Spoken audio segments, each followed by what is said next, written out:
Hey guys, tonight we're diving into a story so soaked in passion, betrayal and ruin that you probably won't survive this emotionally intact. Imagine kingdoms older than your entire civilization, gods with grudges, and a kiss, just one kiss, that lights the fuse to an empire-shaking war. Yeah, that kind of night. So before you get comfortable, take a moment to like the video and subscribe, but only if you genuinely enjoy what I do here. No pressure, also. Drop your city and the time you're listening in the comments. I love seeing where and when you're tuning in from. Now, dim the lights, maybe turn on a fan for that soft background hum, and let's ease into tonight's journey together. You're standing in the courtyard of the great Temple of Ishtar, the scent of burning myrrh clinging to your robes, the air thick with the chant of priestesses and the low rattle of bronze censers. It's Babylon in her early glory, stone ziggurats stretching towards stars nobody can name, canals glittering like wet veins across the dusty heart of the city, and gossip thicker than the river mud. You've served here since your first bleeding, chosen for your clever tongue and silver memory. You know every sacred text, every taboo, and tonight you're about to break the one that starts wars. He appears just after moonrise, a foreigner draped in shimmering blue linen, eyes like sharpened storm glass and skin sunburned from the Elamite deserts. His name is Uru-nek. He's supposed to be here to negotiate grain trade, and technically he is, but he's also here to seduce the unknowable, to challenge the old gods with a glance, and tonight, that means you. You meet in the moon garden, behind the western altar, where lavender grows wild and night moths flirt with the sacred flames. He startles you, but not entirely. You've seen him watching. He's not subtle. And you? You're not innocent, not really. You shouldn't be here, you whisper, though you make no move to step back. The white beads in your hair tremble with the wind. Then neither should you, he replies. And there it is, the grin, the audacity of it. The teeth of a man who's never feared temple law. You know you should walk away, you should call for the high priestess. You should remember the last time someone did this, and how their bones are still somewhere under the East Wing Foundation. But instead, you stay. You talk. About rain that never comes, about stars shaped like wolves, about the way language dies in your throat when you're forced to say only what's permitted. He shows you a carved ring made from lapis lazuli, a symbol of his house. You trace it with one finger, like a fool. And then, stupidly, fatefully, gorgeously, you kiss. It's soft, hesitant, the kind of kiss you dream and forget by breakfast. But you don't forget this one. No one will. You part before the guards make their nightly rounds.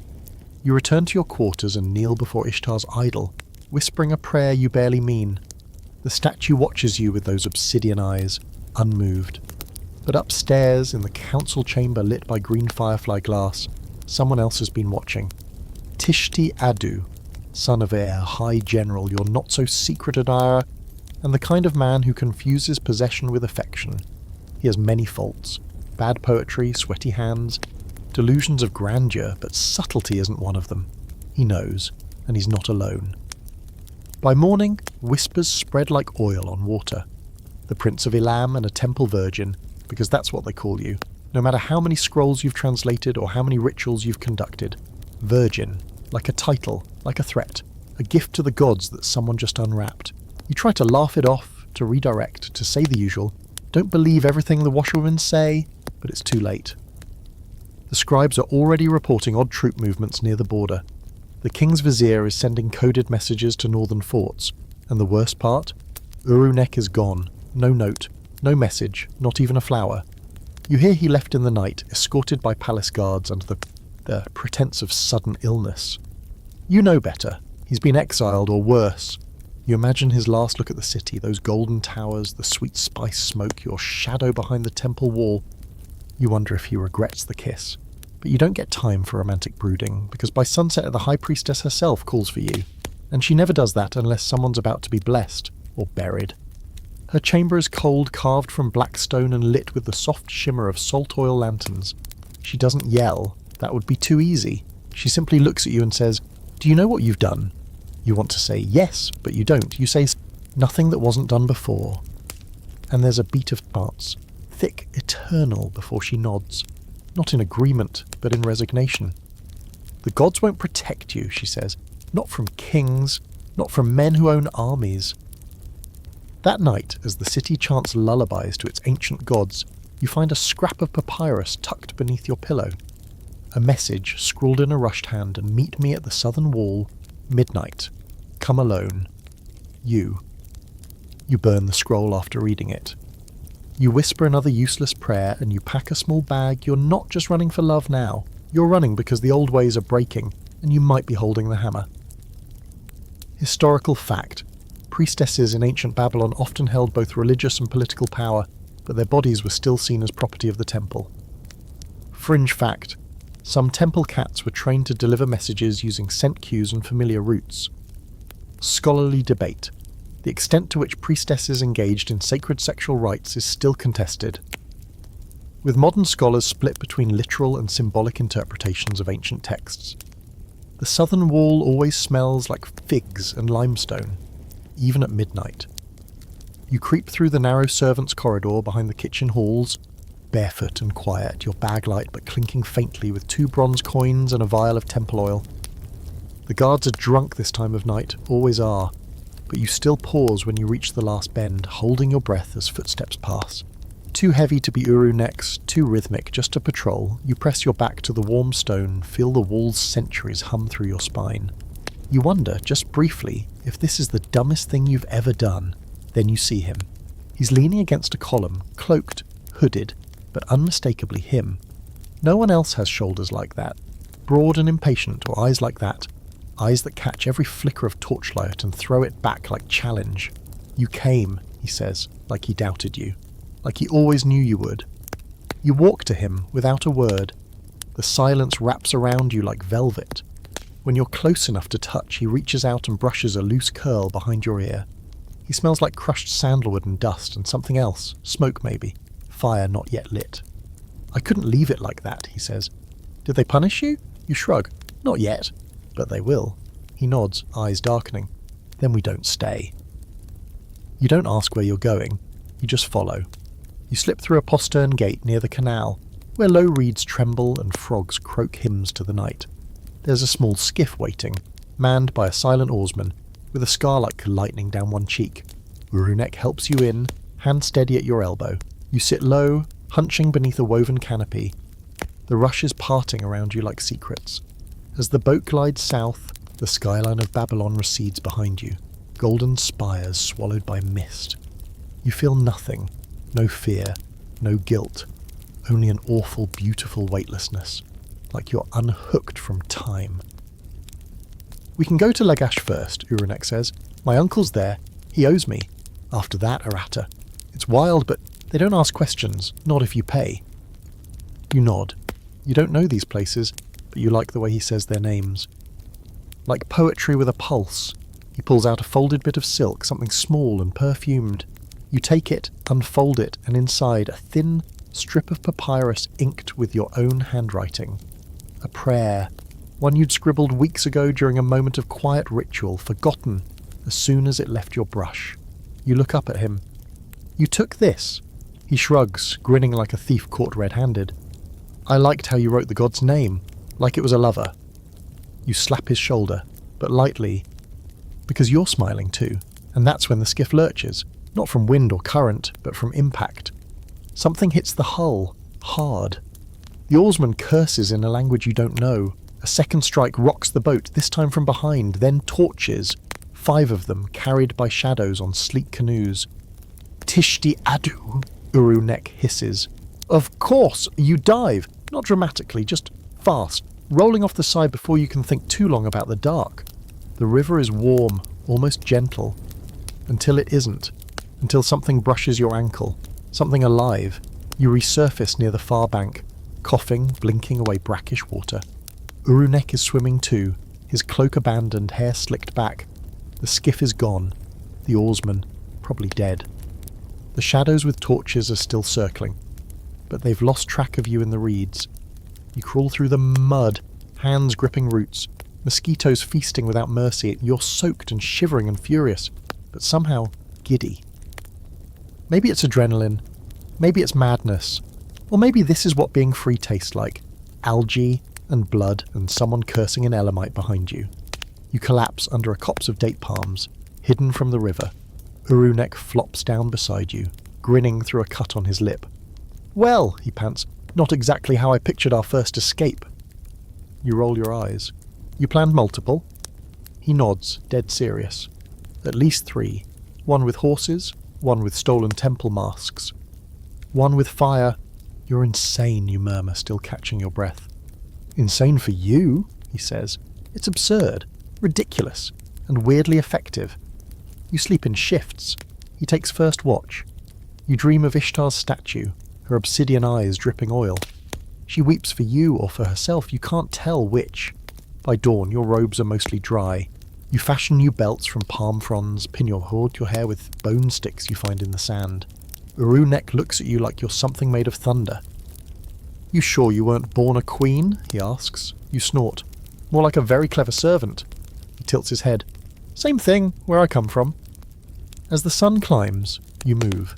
South again, staying off the roads, eating wild figs and bitter herbs, drinking from cracked wells. At one point, Uru-nek gifts you a knife, a real one, bronze-bladed and bone-handled. It's heavy and oddly comforting. 3 days pass this way, 3 days of silence and dirt and stolen kisses when you can. You find an old shepherd hut carved into a hill, half collapsed, and make it your temporary home. There's a jar of honey inside, miraculously sealed.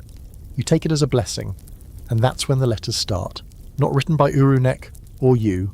No, these come tied to the feet of stray temple cats, ones you both recognize.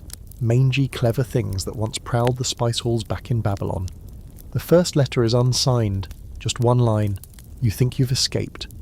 But love isn't freedom. The second. The gods take note of arrogance. So do assassins. You burn them both. By the time the third cat arrives, Uru-nek's had enough. He draws a dagger and chases it off. But the damage is done. Someone knows where you are. And worse, someone wants you to think they always will. Historical fact, letters and small parcels were sometimes transported using trained animals, especially cats and birds, in ancient Mesopotamian cities. Fringe fact, Elamite royal families often claimed their bloodlines were divinely mixed with star spirits, a belief that sometimes affected diplomatic marriages. Scholarly debate. Some historians argue that Babylon's priestesses had underground support networks, while others believe they were intentionally isolated by temple law. The third letter you burn without reading. You don't need more riddles, you don't need more threats disguised as poetry. The ash curls upward, into the thatched rafters of your borrowed hut, and you try to believe that's the end of it. But by now, you've learnt that stories like yours don't get clean endings, especially not at the beginning. The morning sun feels heavier today, pressing down like judgment. You and Uru-nek pack quickly. The goats in the distance bleat their own warnings, and somewhere a hawk circles too low. You don't speak. There's no need. The silence between you is different now. Not cold, just waiting. The kind of quiet that knows a storm is already on its way. You head southeast toward the trade route known only to caravanners and exiles. Your sandals slap against cracked stone, your eyes scan the hills, always expecting someone to rise from the dust with a blade or a crown. You eat only when necessary, sleep less than that. You've become a rumour to yourselves, thin, dry, ghost-like. 3 days in, you finally see the ziggurat of 9 winds in the distance. Its tears still wrapped in blue lapis despite the years. The city of Kar-Ashen sprawls out beneath it like a lazy scorpion, long, old, and defensive. You arrive at dusk, slipping into the crowd just as the sun bleeds into the horizon, turning everything the colour of old gold. You find shelter in a spice merchant's attic. He doesn't ask questions. The smell of cinnamon and myrrh seeps into your skin. You sleep on sacks of cumin, wrapped in each other like armour, the knife always within reach. You dream of cities burning, of gods turning their backs, of a face you don't know whispering your name like a threat. And then one night, blood. It's not yours, not at first. You're just waking, stretching under the rustle of burlap when the merchant's son stumbles into the attic clutching his chest. His eyes wide, unseeing. He's trying to say something, but it comes out as a red froth. Uru-nek catches him before he hits the floor, but the boy's already gone. Footsteps thunder below. Not running, marching, not soldiers. Something worse. A name rises from the chaos downstairs. Tishti Adu. You knew he was persistent. You didn't know he was suicidal. By the time you escape onto the rooftop, Kar Ashen is a blaze of noise and confusion. He's brought men with him, mercenaries, temple loyalists, perhaps even royal guards in disguise. They're searching door to door, and the scent of betrayal hangs in the air. How did he find us? You gasp as you scramble down a stone balcony, nearly slipping. Uru-nek doesn't answer. His jaw is tight. That look he gets when he's thinking like a prince instead of a lover. Strategic, cold, dangerous. You duck into an alley, then through a fabric stall, the silks whispering as they brush your face.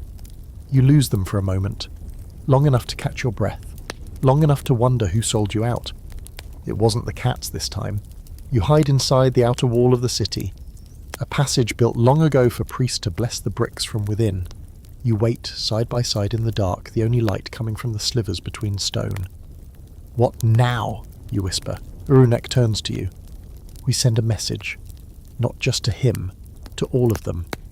Before you can ask what that means, he's already digging through his bag. He pulls out a scroll, one you didn't know he had. On it is a list of names: ambassadors, smugglers, half-blooded nobles, people with power and no loyalty. People who trade in secrets and survive by knowing more than they should. You blink. "How long have you been planning this?" He doesn't meet your eyes. "Since before I met you." And there it is, the crack. You love him, but you've always known there was more to him than sweet words and midnight kisses. He's a prince and trained to play games with people's lives. "You used me," you say, the words tasting like vinegar.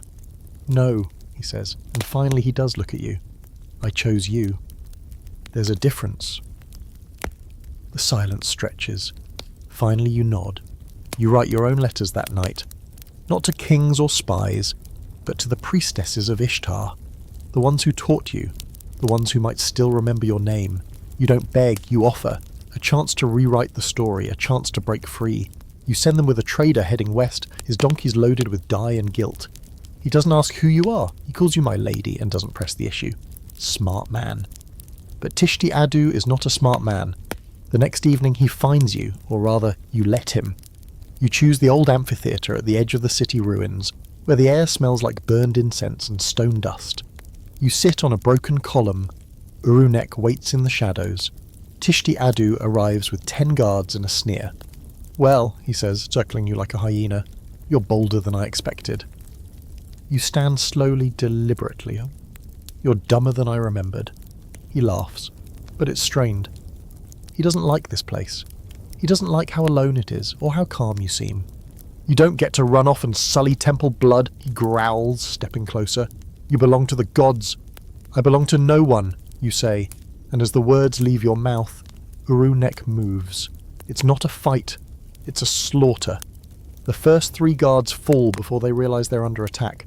The others scatter, disoriented. One of them draws a blade but is knocked unconscious with a brick you threw. Tishti Adu stands frozen, blood spattered across his robes, realising too late that this is not a negotiation. You don't kill him.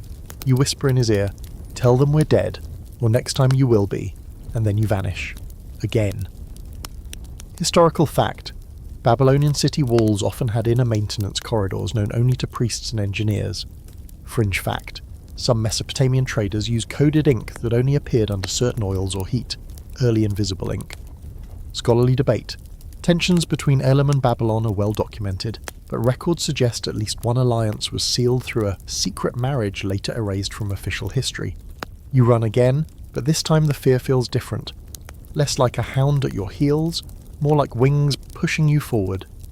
You leave Kar Ashen behind under the cover of a dust storm, its marketplace blanketed in silence, its amphitheatre forever stained by what didn't happen.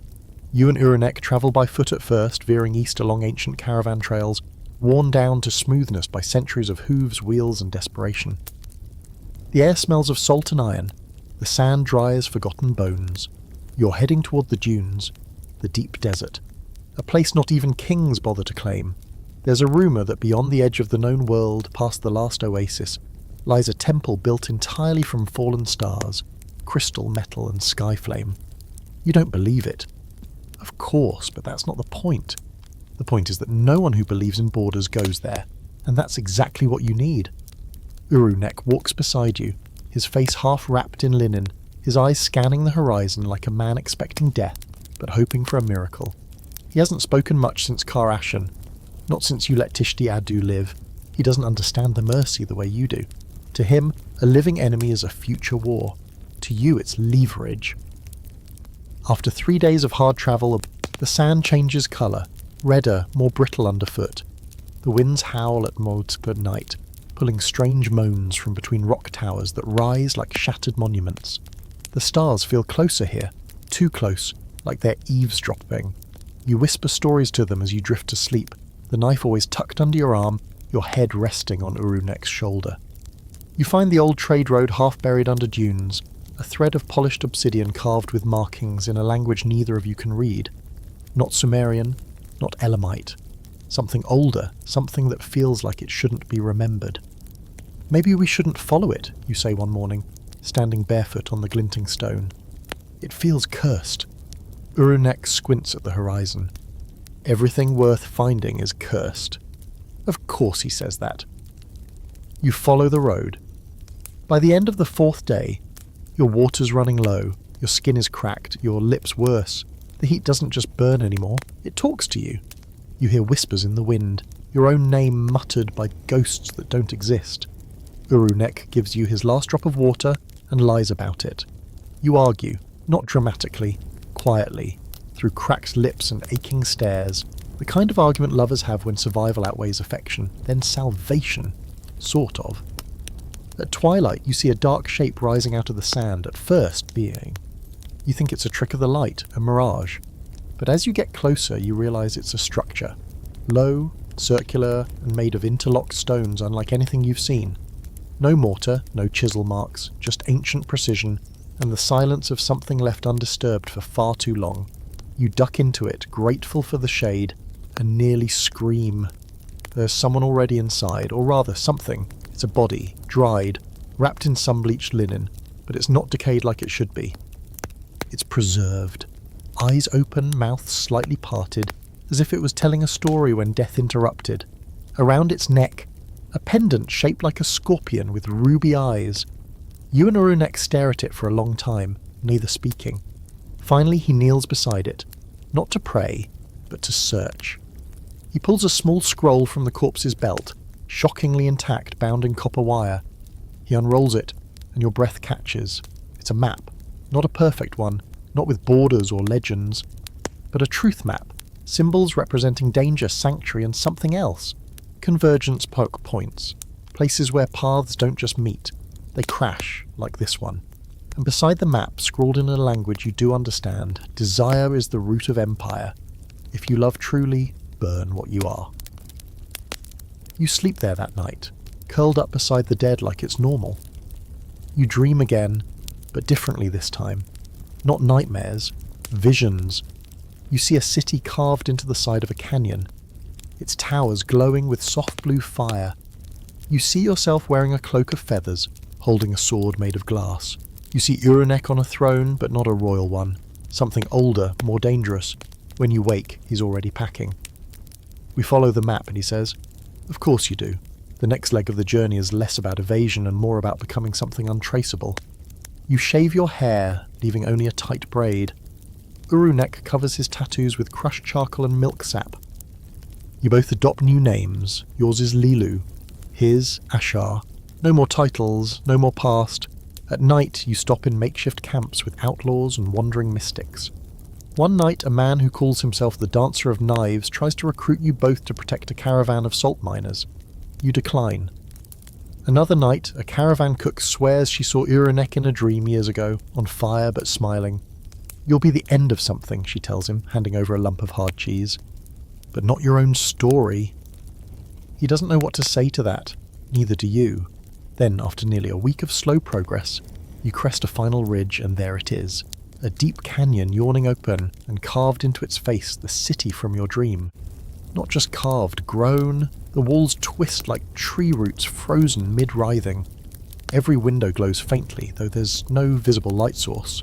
The entrance is a massive arch, shaped like a pair of wings pressed together. You stare, heart pounding. You've reached one of the convergence points. "This is it," Uru-nek whispers, awe threading his voice. the place the map warned us about. Or promised, you reply, unsure which would be worse. You descend in silence into the city no kingdom dares claim. The city that forgets names, rewrites faces, and feeds on those who carry forbidden love like a torch in a dry forest. You cross the threshold hand in hand, and the doors open like they've been waiting for you. Historical fact, Mesopotamian trade routes often crossed dangerous deserts, and caravans relied heavily on oral maps, navigational knowledge passed down by memory. Fringe fact, some desert tombs were constructed to preserve bodies unnaturally, using mineral-rich environments that slowed decay dramatically. Scholarly debate. Texts describing star-born cities in ancient Mesopotamian literature have been interpreted as either metaphorical visions or evidence of mytho-historical migrations. You step through the gates like you're being swallowed. The stone wings part without sound, and inside the air changes. It smells not like dust or stone, but of something older. Ozone, crushed herbs, and the faint sweetness of decay. The light isn't natural. There are no torches, no flames. Instead, thin seams in the walls pulse with a gentle blue glow, like veins in a sleeping beast. You breathe it in, and it makes your teeth ache slightly. Uru-nek doesn't speak. He walks with one hand on the hilt of his knife, the other brushing yours as if to make sure you're still real. The city of the canyon, if it can even be called a city, stretches inwards like a labyrinth built by something with more imagination than mercy. The streets are too narrow, the doorways too tall, and the writing on the walls doesn't look like any language you've seen before. Everything feels tilted, wrong, like the world here follows a slightly different set of rules. You whisper your name under your breath just to remember who you are. The city does not whisper back. An old woman greets you at the first corner. Her skin is the colour of sandstone, her eyes white with cataracts, and she wears a cloak of bird bones. She doesn't introduce herself. She just points one bony finger down a spiral ramp and says, "The oracle waits." You glance at Uru-nek. He shrugs. You both follow. The descent is silent except for the sound of your sandals scraping against stone. The ramp goes deeper than it should, coiling like a snail shell into the earth, and then, just as your legs begin to shake, the tunnel opens into a chamber unlike anything you've ever seen. The oracle's chamber glows with 1,000 reflections. Walls made of raw crystal stretch from floor to ceiling, refracting light into rainbows that dance across your skin. In the centre stands a pool, still and dark, surrounded by bowls of dried petals and broken mirrors. The oracle herself sits behind the pool, legs crossed, veiled from head to toe in gauze that shifts colours when you move. You're not sure if she's breathing. You're not sure if she's alive. And then she speaks. You have brought war disguised as love. Her voice is two-toned, like a chorus compressed into a single throat. Male and female, old and young, it scrapes the inside of your bones. Uru-nek steps forward, defiant. "We brought only ourselves. That's not a crime." "No," she says. "It's a prophecy." She gestures, and the surface of the pool ripples. An image forms. It's you, standing in a ruined temple, flames licking the columns behind you, your eyes wild. Then Uru-nek, bloodied, sitting on a throne shaped like a wolf's mouth. Then a child, your child, carving a new language into the side of a mountain. You stumble backward. "What does it mean?" you whisper. The oracle tilts her head. "That depends. Do you believe in fate?" You want to say no. But something in the room, some vibration in the stone, makes lying feel dangerous. "Then tell us," Uru-nek says. "What do we do?" She raises one hand. Her fingers are like bird talons. She points to a narrow passage on the far side of the chamber. "You seek the path of living dust. You'll find it where the shadows speak your names. But know this, the path ends in blood or in forgetting, perhaps both." "That's not helpful," you mutter. The oracle does not laugh, but the pool does. Just a ripple, shaped like a grin. You exit the chamber in silence. The oracle doesn't follow. You suspect she couldn't leave even if she wanted to. Back in the city's winding corridors, the walls seem to breathe now. The light pulses in time with your steps. You pass others, travellers like you maybe, but their faces are wrapped or masked. No one meets your eyes, no one speaks. That night you find shelter in what might once have been a garden. Stone benches encircle a dead tree, whose leaves are made of silver discs. Uru-nek leans against the trunk while you press your forehead to the cool stone floor and let the tension melt from your spine. We shouldn't be here, you say eventually. No, he agrees, but here we are. He pulls something from his satchel, a thin scroll not like the others. This one is old, ancient, wrapped in dried snakeskin. I've been saving this, he says. He unrolls it carefully, revealing a diagram, a map of stars overlaid with shifting lines, sacred geometry, and a language that doesn't sit comfortably in your brain. Your eyes blur trying to understand it. What is it? You ask. He hesitates. It's a record of all the times kingdoms fell because of love, forbidden love, between priestesses and spies, queens and slaves, gods and mortals, and every time it ended with a new empire, or complete annihilation. That's comforting. You reach a book out, tracing one of the star patterns. It looks familiar. You saw it once, carved into the altar of Ishtar's temple. You realise suddenly that your city knew this too, that the temple elders weren't just spiritual leaders, they were archivists of rebellion. It was never just about purity, it was about control. The wind picks up, whistling through the canyons of the city, a song low and lonely. You and Uru-nek lie down side by side on the cold stone, staring up at a sky that somehow feels closer here, too full of stars like they have all crowded in to watch. In the quiet he reaches for your hand. Whatever happens, he says softly, I'll burn for you. You turn your head, eyes locked on his. No, you whisper, we burn together, or not at all. You sleep eventually, and when you do, the city dreams with you. Historical fact, oracles in Mesopotamian cultures often operated within temples built into caves or natural rock formations, and were believed to speak through divine possession. Fringe fact, a fringe theory suggests that some Mesopotamian city-states believed in living architecture, cities built to grow, shift, and react to human emotion.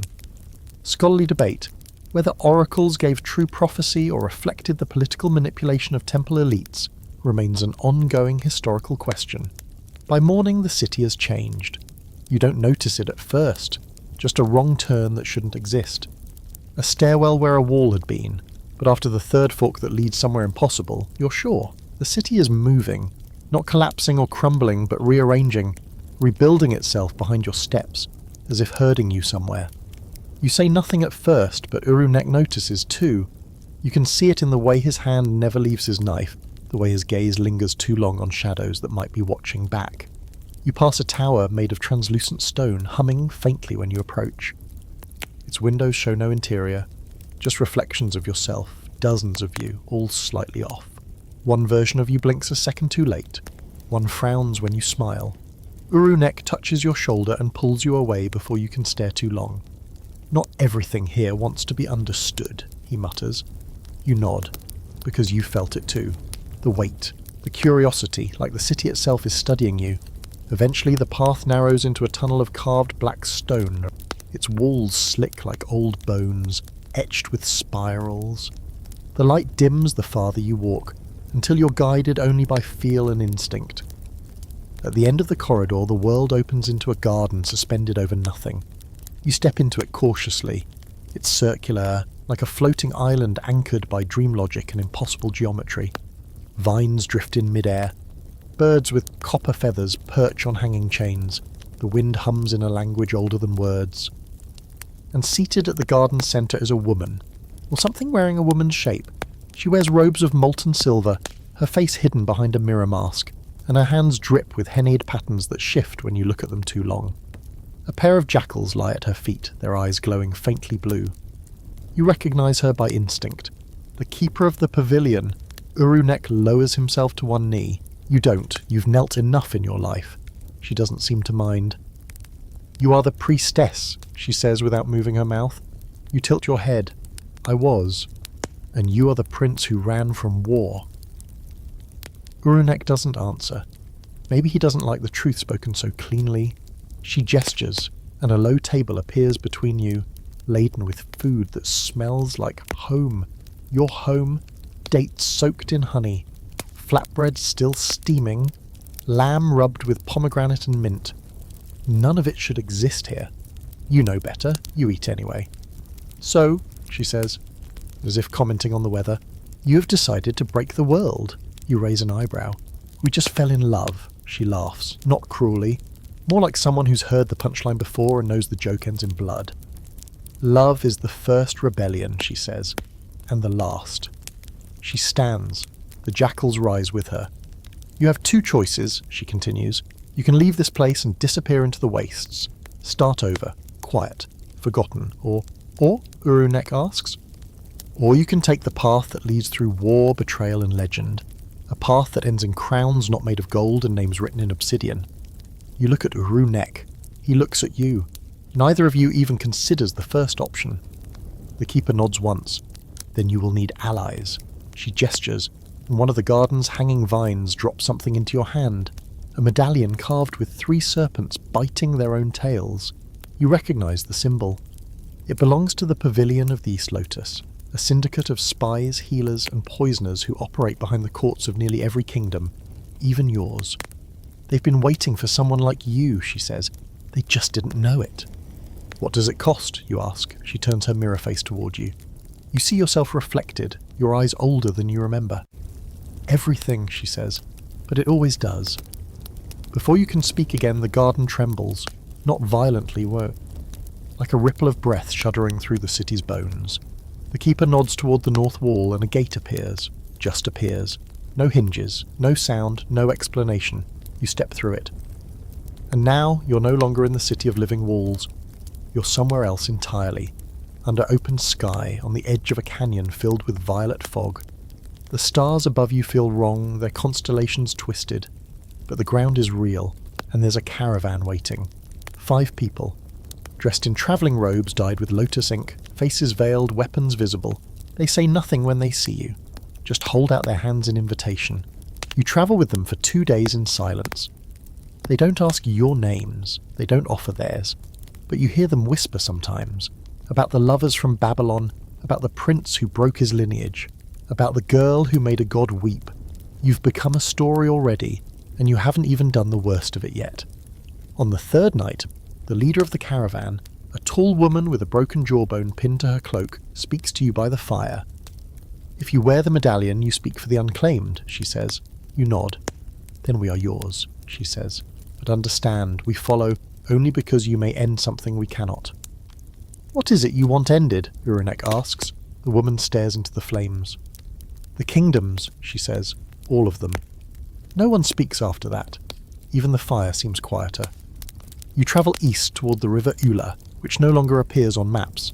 It's said to be cursed, made from the tears of a god who once loved a mortal. You don't believe it until you see the fish inside, glowing with silver light, and the way the water refuses to touch your skin. You have to drink through a reed, filtered by charcoal. The river remembers grief, and it punishes the living. By the 5th day, the woman gives you both names. You are now Rasu, she tells you. And he is Kaneth. Do they mean something, you ask? She nods. Rasu was a queen who wore no crown. Kaneth was a killer who became a healer.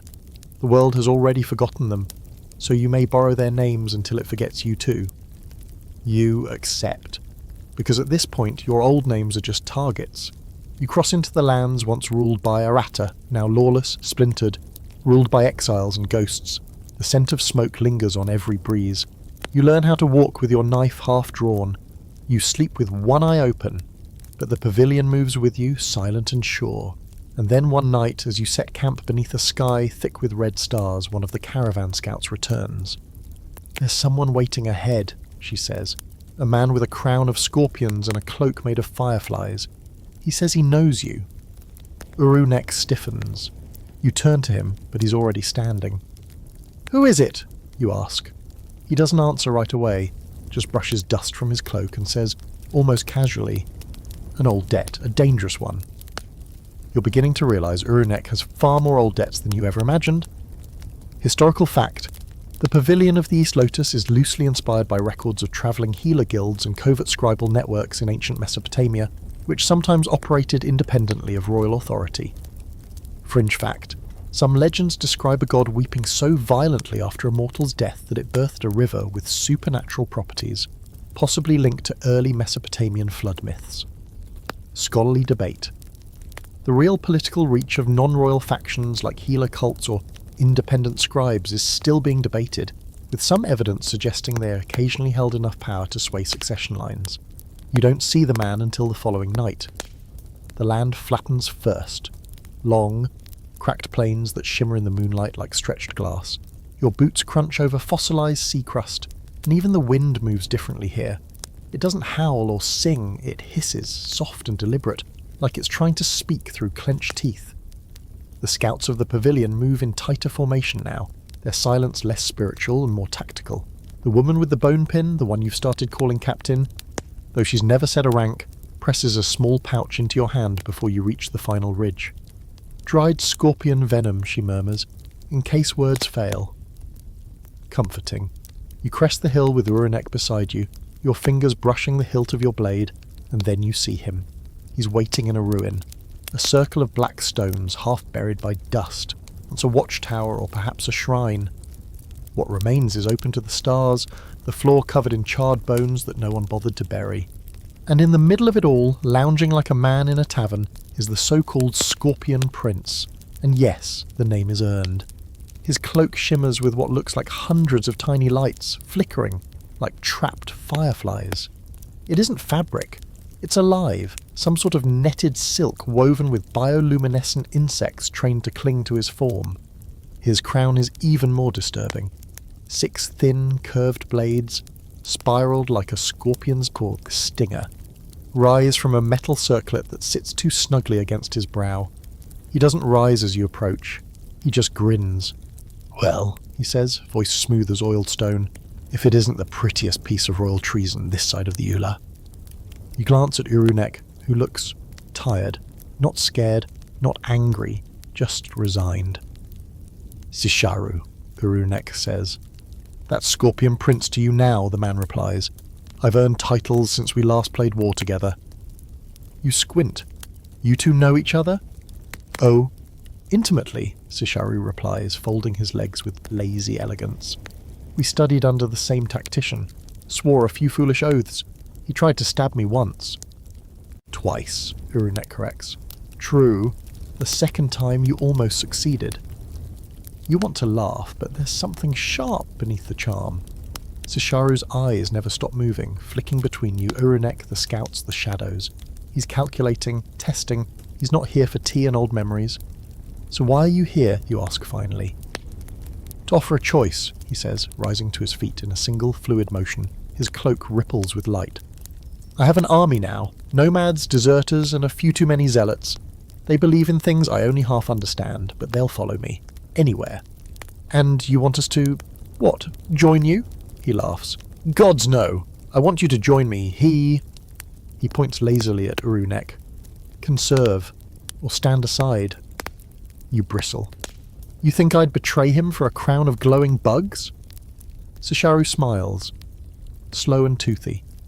"No, I think you'll betray him for something better. A future. One that isn't constantly on fire." There's a pause. Uru-nek doesn't speak. He's waiting, watching you, trusting you, which is somehow worse. Sisharu steps closer. "Look around. The kingdoms are hollow. Their gods are bored. And the war you're about to spark? It won't end with 2 dead lovers in a canyon. It'll end with cities drowned in salt. If we fight together, though, we could unmake it all. Build something new from the bones." You shake your head. "You talk like you want peace." He leans in. "I talk like I want power, but I offer peace to those who earn it." Behind you, the captain clears her throat. You turn slightly and she nods. A slow, subtle signal. He's telling you something. "We can end him here," but you don't. Not yet. Instead you say, "We'll consider your offer." Sisharu grins wider. "Don't take too long, I'm not known for patience." He vanishes before dawn. Not theatrically, just disappears, his soldiers melting into the horizon, his firefly cloak dimming until there's nothing left but the scent of burnt sand and a single scorpion twitching in the dust. You walk away from the ruins in silence, your thoughts churning like floodwater. That night, by the fire, Uru-nek finally speaks. "He'll betray us," he says. "Of course," you reply. "But he's not wrong," you nod, because you're not wrong either. And somewhere between you lies the line where love and rebellion twist into something far more dangerous. You sleep only a little. Your dreams are louder now. You see Tishti Adu, wearing temple robes stained with wine, whispering to crowds. You see the high priestess, eyes blank, her hands outstretched toward a burning city. You see your own face carved into a temple wall, the eyes gouged out. The dreams leave residue. When you wake, you scratch a word into the sand before it fades. Uruk. You don't know why, but it sticks. By midday, the captain confirms what you already suspect. We intercepted a messenger, she says. Your kingdom is rallying. How many? Uru-nek asks. Thousands. They claim it's just an internal dispute, but they're moving east, quietly, toward you, always toward you. You look out across the dunes, wondering if there's any version of this story where you're not hunted. That evening, as the sun bleeds out across the sand, Uru-nek hands you a scrap of parchment. It's a letter, a rough draft. You're writing to them, you ask? To the scribes, he says, the underground ones, the ones who remember names not written in stone. You read it. It's brief, poetic, a kind of code you half understand. We are the lie that outlived its truth. The gods blink, the sand rises, the lovers remain. You nod slowly. Will they answer? If they believe we're worth remembering, you throw it into the fire. That's the ritual. Letters to the underground scribes are never delivered by hand. If they want your words, they'll pull them from smoke and ash, from dreams and whispers. And now you wait. For armies, for betrayal, for a future you can't yet name. Historical fact. Aratta, often described in ancient Sumerian texts, was believed to be a distant, powerful land known for its treasures and mystery, possibly based on real highland civilizations. Fringe fact, firefly silk is fictional, but ancient cultures did attempt to create bioluminescent dyes using crushed glowworm compounds and fermented herbs. Scholarly debate. The identity of Sisharu as a potential rebel warlord or mythic invention remains hotly debated, especially in the context of forbidden love narratives preserved in oral traditions. The city of Uruk rises before you like a memory someone else dreamed. It's not the grand Uruk from your temple scrolls, the one ringed in white walls, where priests held lions on gold leashes and scribes inked laws beneath fig trees. No, this Uruk is half submerged in sand, strangled by time. The western gate is buried to the arch, and the great towers lean like they're whispering secrets to the dunes. But it still breathes. You feel it under your feet as you approach, that old weight, history too stubborn to die, even when forgotten. Uru-nek walks beside you in silence, his cloak drawn tight against the wind. It hasn't stopped blowing since morning, not harsh, just constant, like the desert itself is trying to push you back. You pass fallen statues, cracked urns, the carcass of a cart long claimed by beetles. And then, right at the threshold of the broken gate, your foot hits something. A bell. Small copper, with faded green etching. It rolls once, then stills. You both stare at it. It's a warning, Uru-nek murmurs. No, you whisper. It's an invitation. The pavilion scouts don't follow you inside. The captain gives you a curt nod and makes a circle gesture over her heart. A ward against spirits, or perhaps just superstition. You nod back, and then you step into the hollow ribs of Old Uruk. The city smells of rust and myrrh, and something sweeter. Spiced rot, the scent of offerings left too long in the sun. You walk narrow paths between fallen columns and once polished courtyards, each step echoing like it matters. The city isn't empty, though you don't see anyone. But you feel eyes, movement, like stories shifting behind curtains. You pass a temple with no roof, its altar blackened, its statue of Inanna decapitated. A raven sits on her broken shoulder watching you. It doesn't fly away. And then, near the edge of what might have once been a scholar's square, you see it, a scrap of linen pinned to a pillar with a bronze dagger. The cloth bears one word, written in the language of the dead, return. You don't need to ask what it means. You've returned to a place you never belonged, and the city knows it. Uru-nek pulls the dagger free and pockets it. We won't stay long. You nod, though deep down you know that's a lie. You make camp beneath the remnants of a pillared hall, where the stars shine through, like holes in the world. The sky here feels too low, like you could scrape it with your fingernail. You eat dried lentils, a stolen fig, drink from a cracked jug filled at the last oasis. The fire is small. You make it from an old scroll someone left behind, a ritual chant probably. You don't read it first. That night, Uruk dreams with you. You wake to find symbols drawn in the sand around your bedroll, not by you, not by Uru-nek. Glyphs you don't recognise, shaped like twisting vines and weeping eyes. They pulse faintly with residual heat, as if still breathing. "We need to move," Uru-nek says. "You agree?" But the city isn't done with you. You find the old archive at dusk on the second day, or maybe it finds you. One moment you're looking for an escape route, the next, a heavy stone door swings open with a gust of scented air and a whisper of turning gears. Inside, tablets, scrolls, maps, and, somehow, light. You step in slowly. The chamber is vast, round, with shelving built into the walls. A glass dome rises overhead, cracked, but still letting in enough starlight to make the floor glisten. The air is dry but not dead. It smells like books that remember everything. Uru-nek finds it first, a scroll written in Elamite, sealed with wax, shaped like a crescent fang. His face goes pale as he reads. This is my father's handwriting," he says. You blink. "But he died years ago." He shakes his head. "No, he disappeared. During a trade mission near Lagash.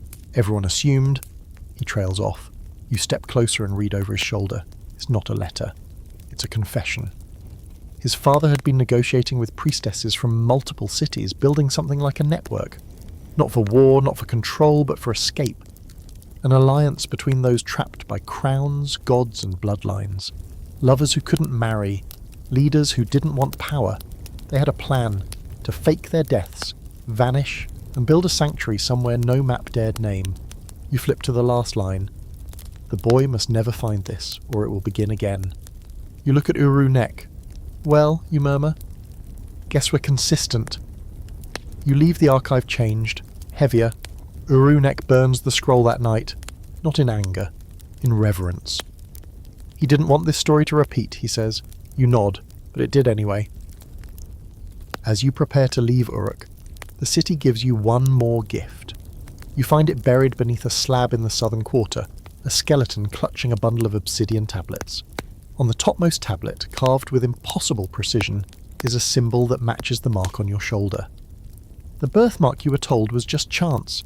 You pick it up. Cold shoots up your arm like lightning. The tablet hums in your hand and then, faintly, speaks. Not out loud, not with a voice, but with a pressure in your skull. A phrase whispered in a language no living mouth can form. "Open the gate where rivers kiss." You don't know what it means, yet, but it means something. Everything here does. You leave Uruk just before dawn, the wind at your backs, the pavilion scouts silent as ever. But now, their eyes flick to you differently, like they've seen your name etched on more than one forbidden wall. As the city disappears behind you, Uru-nek reaches for your hand. You let him take it. For now, you walk together, even if the path ahead is carved in bones. Historical fact: Uruk was one of the first major cities in human history, known for its massive temple complexes and as the setting of the Epic of Gilgamesh. Fringe fact: some archaeologists believe certain Mesopotamian ruins contain inscriptions written in a forgotten symbolic code meant to communicate across centuries. Not just language, but feeling. Scholarly debate. The extent to which political exiles in ancient Mesopotamia formed underground alliances or proto-democratic councils is still speculative, based mostly on fragmented administrative texts. You don't even make it 2 days out of Uruk before the road turns cruel again. It starts with a storm. Not rain, sand, a wall of it miles wide spiralling down from the north like the sky itself has cracked open and decided to bury everything it sees. The pavilion scouts react instantly, their cloaks snapping around them as they dig a trench beside an old ridge and motion for you and Uru-nek to get down. You dive, pressing yourself flat to the dry earth, your scarf already full of grit. The captain joins last, dropping beside you with her face wrapped, eyes narrowed. "This isn't natural," she mutters. She's right. You feel it too. This isn't just weather. This is punishment. The storm lasts 4 hours. 4 hours of the world shrieking, of sand stinging every inch of exposed skin, of your thoughts drowned in wind. And when it finally passes, when the wind dies and the sun returns like it never left, the road is gone. Not just covered. Gone. The dunes have shifted entirely, reshaped the land like a hand smoothing out wrinkles in a map. The trail you followed out of Uruk has vanished. So has one of the scouts, a woman with copper rings in her hair, The others don't speak her name, they just light a small flame and move on. You walk east now, guided by instinct, by memory, by scraps of broken stars in your dreams. Uru-nek says nothing for a day and a half. He's quieter now, even for him. You catch him touching the place where his father's handwriting once lived, like he's still trying to hold the weight of that scroll. On the third morning you reach the edge of something massive. It's not a city, it's not a fortress, it's alive. You stand at the lip of a vast crater miles across, its sides lined with jagged pillars of obsidian and bones. At the centre, barely visible through the heat ripples, is a massive circle of stone, each slab taller than a man, arranged like a sundial tilted toward another dimension. Lightning flickers occasionally between the stones, even under a clear blue skifa. No one moves to enter. "This is the gate," you whisper, the obsidian tablet still warm against your spine. "Where rivers kiss." Uru-nek steps beside you, squinting at the structure. There's no river. You look again. He's right. And then you remember something, an old temple lesson. Some rivers never flowed with water. Some carried names. You kneel and press your hand to the cracked earth. It's warm, not sun-warm, blood-warm, a pulse. This is no crater, it's a mouth. You descend into it with the pavilion at your back.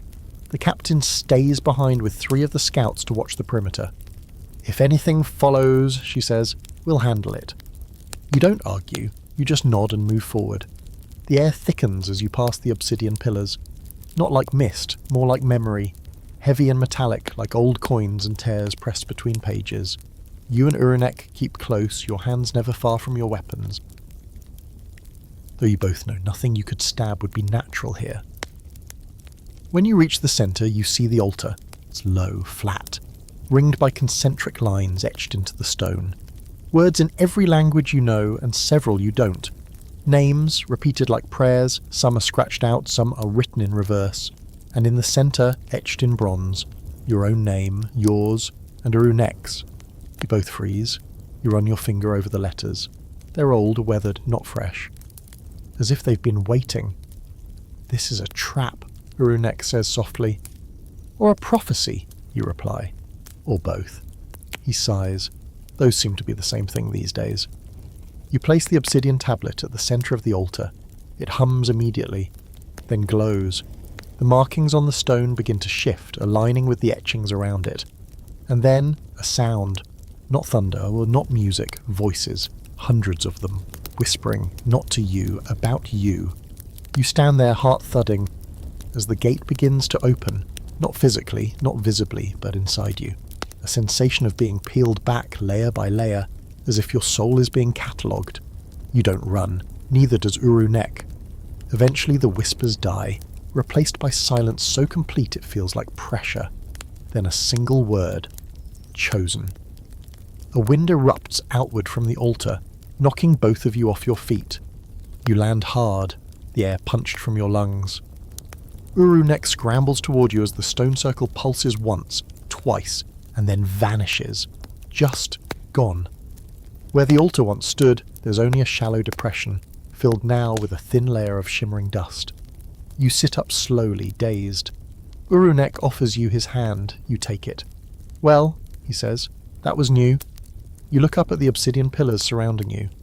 On each one now a name is etched in fire. Names you don't recognize, except for one. Tishti Adu. You both stare.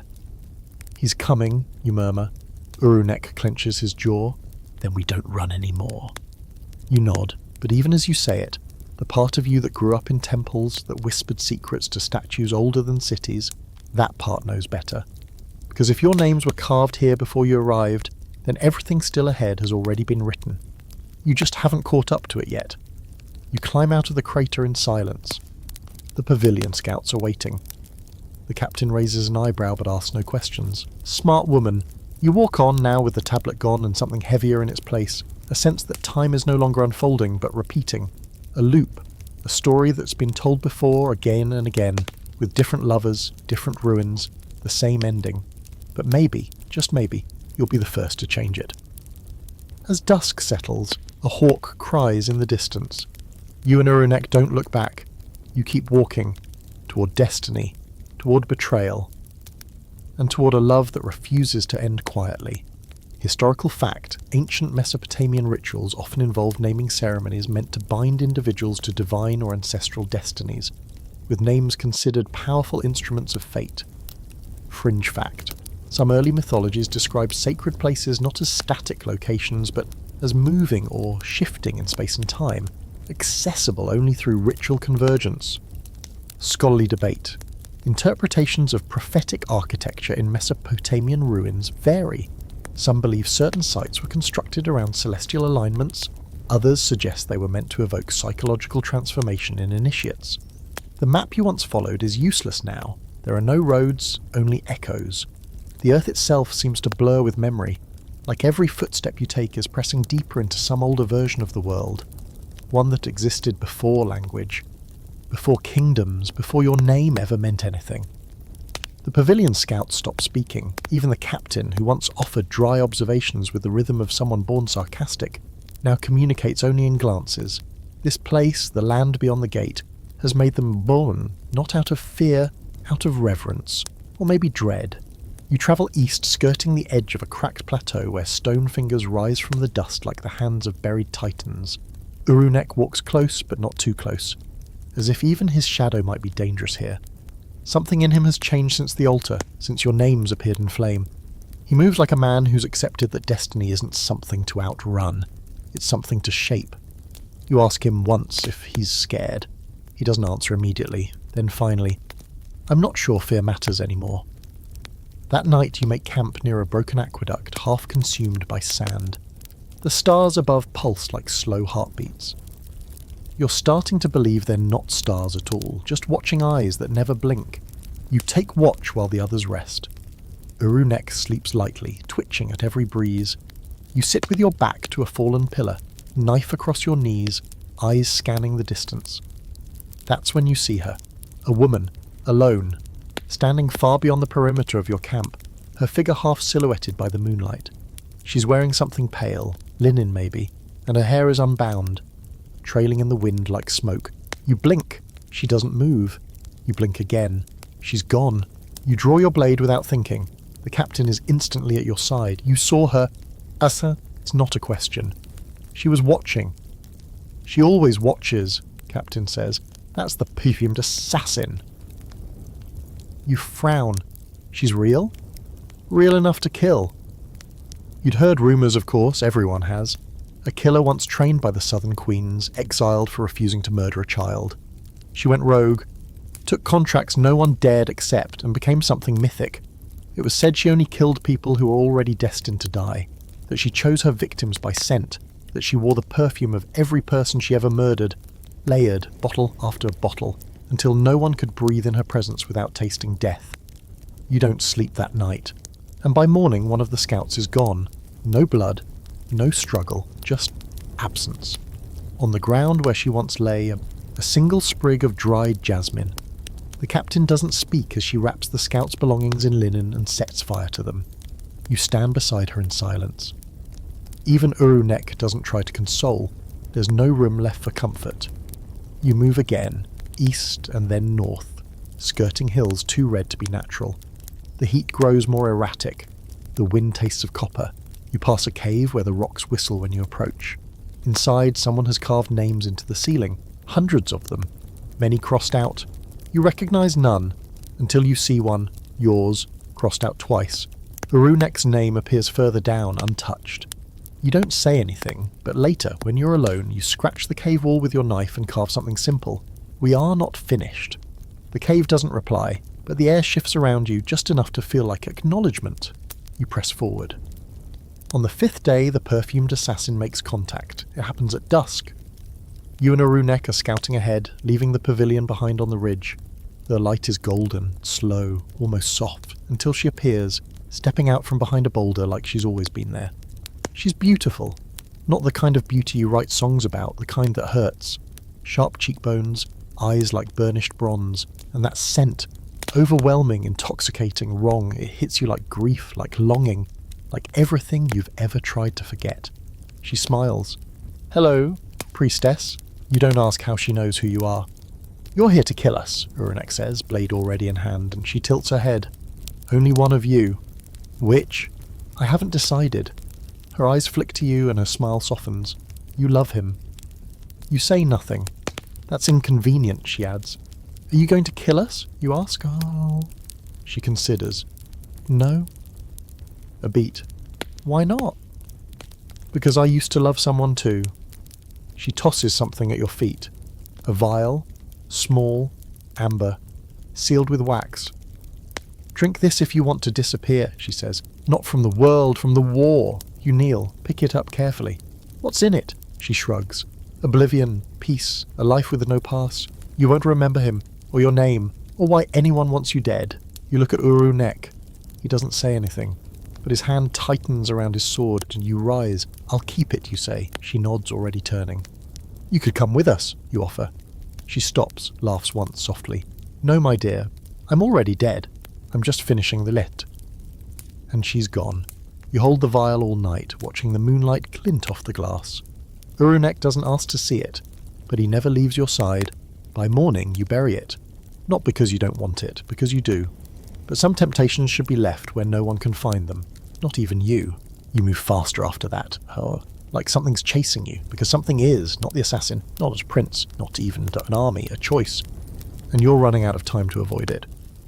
Historical fact, Mesopotamian assassins were sometimes employed by temple factions, particularly in internal disputes between priesthoods and ruling elites, though records often disguise such deaths as divine retribution. Fringe fact, certain perfumes were brewed with psychoactive herbs and resins meant to alter memory or emotion, used by priestesses during rituals or by poisoners to dull their victims. Scholarly debate.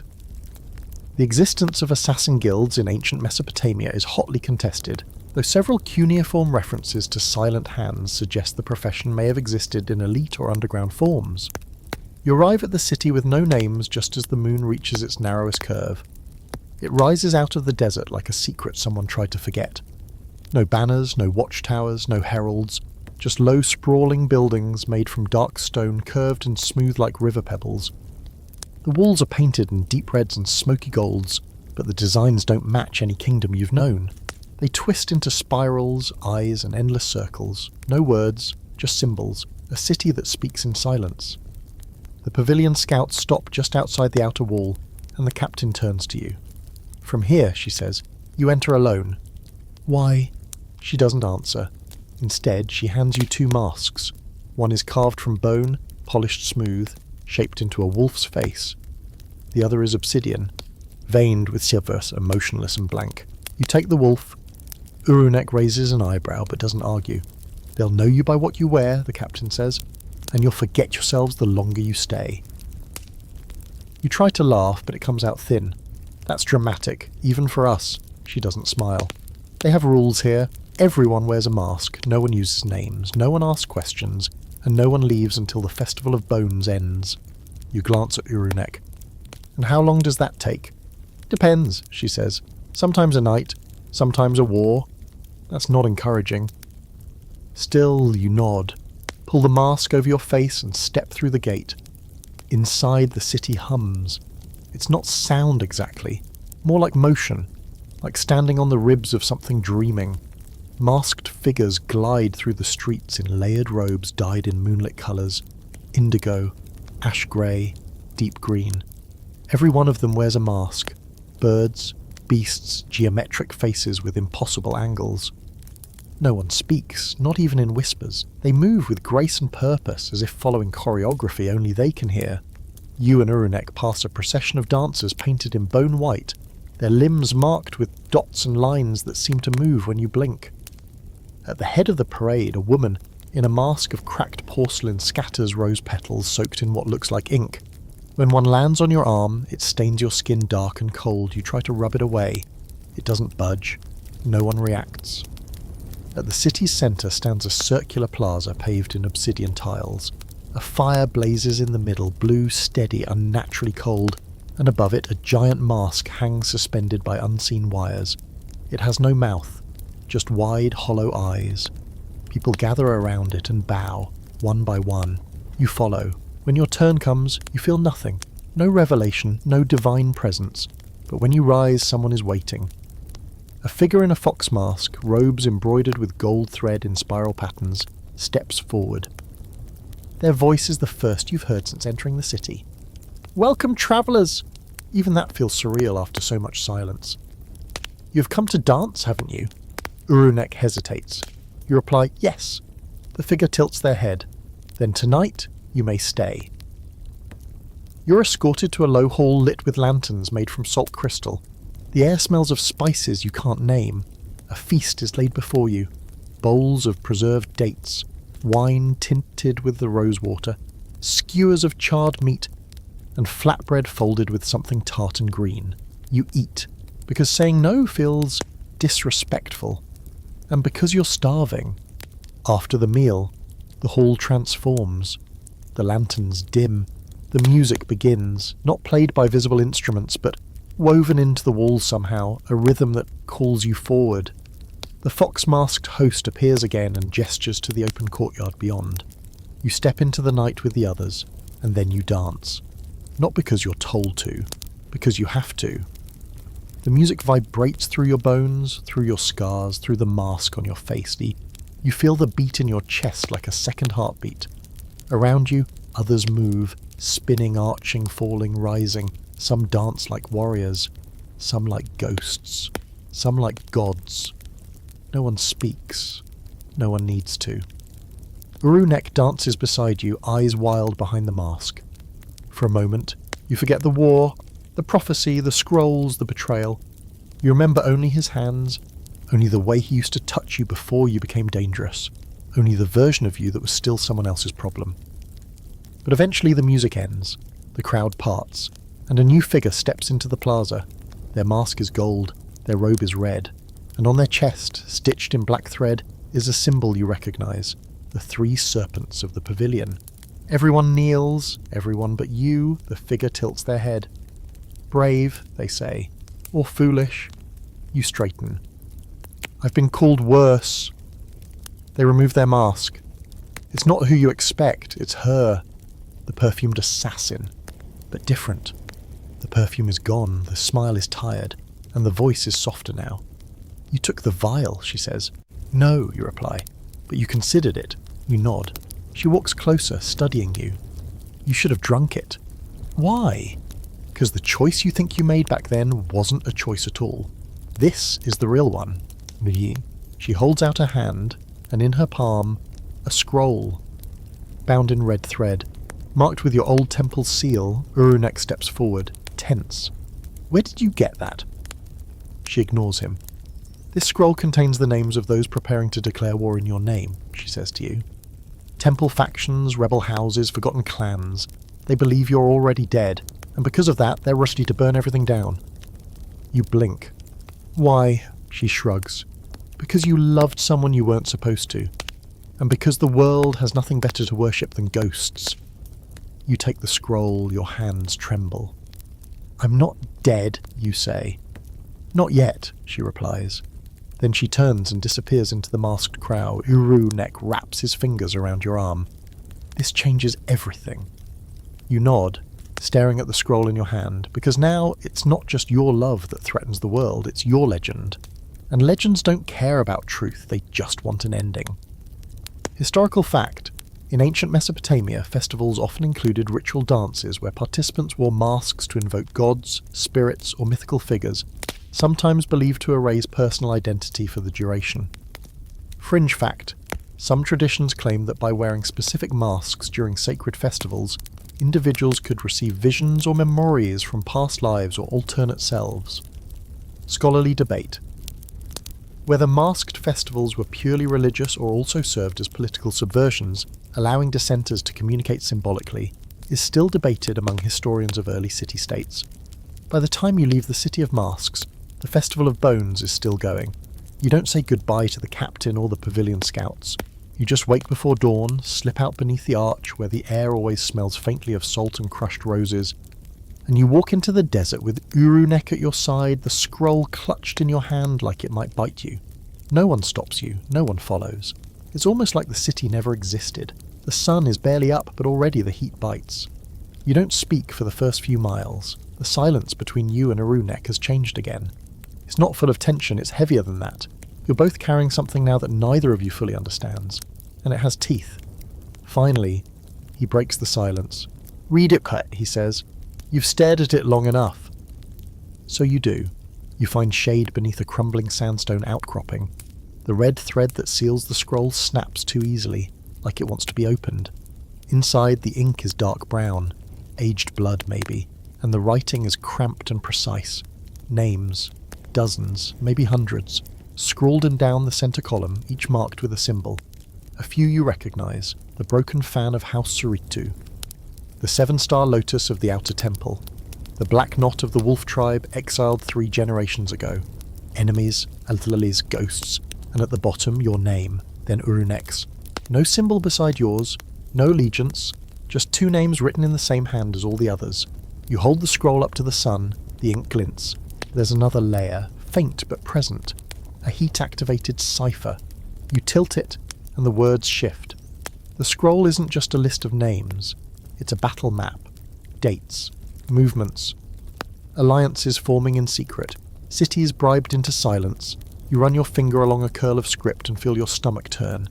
One city, Kaldu, has already pledged its army to avenge your death, a march planned for the next full moon.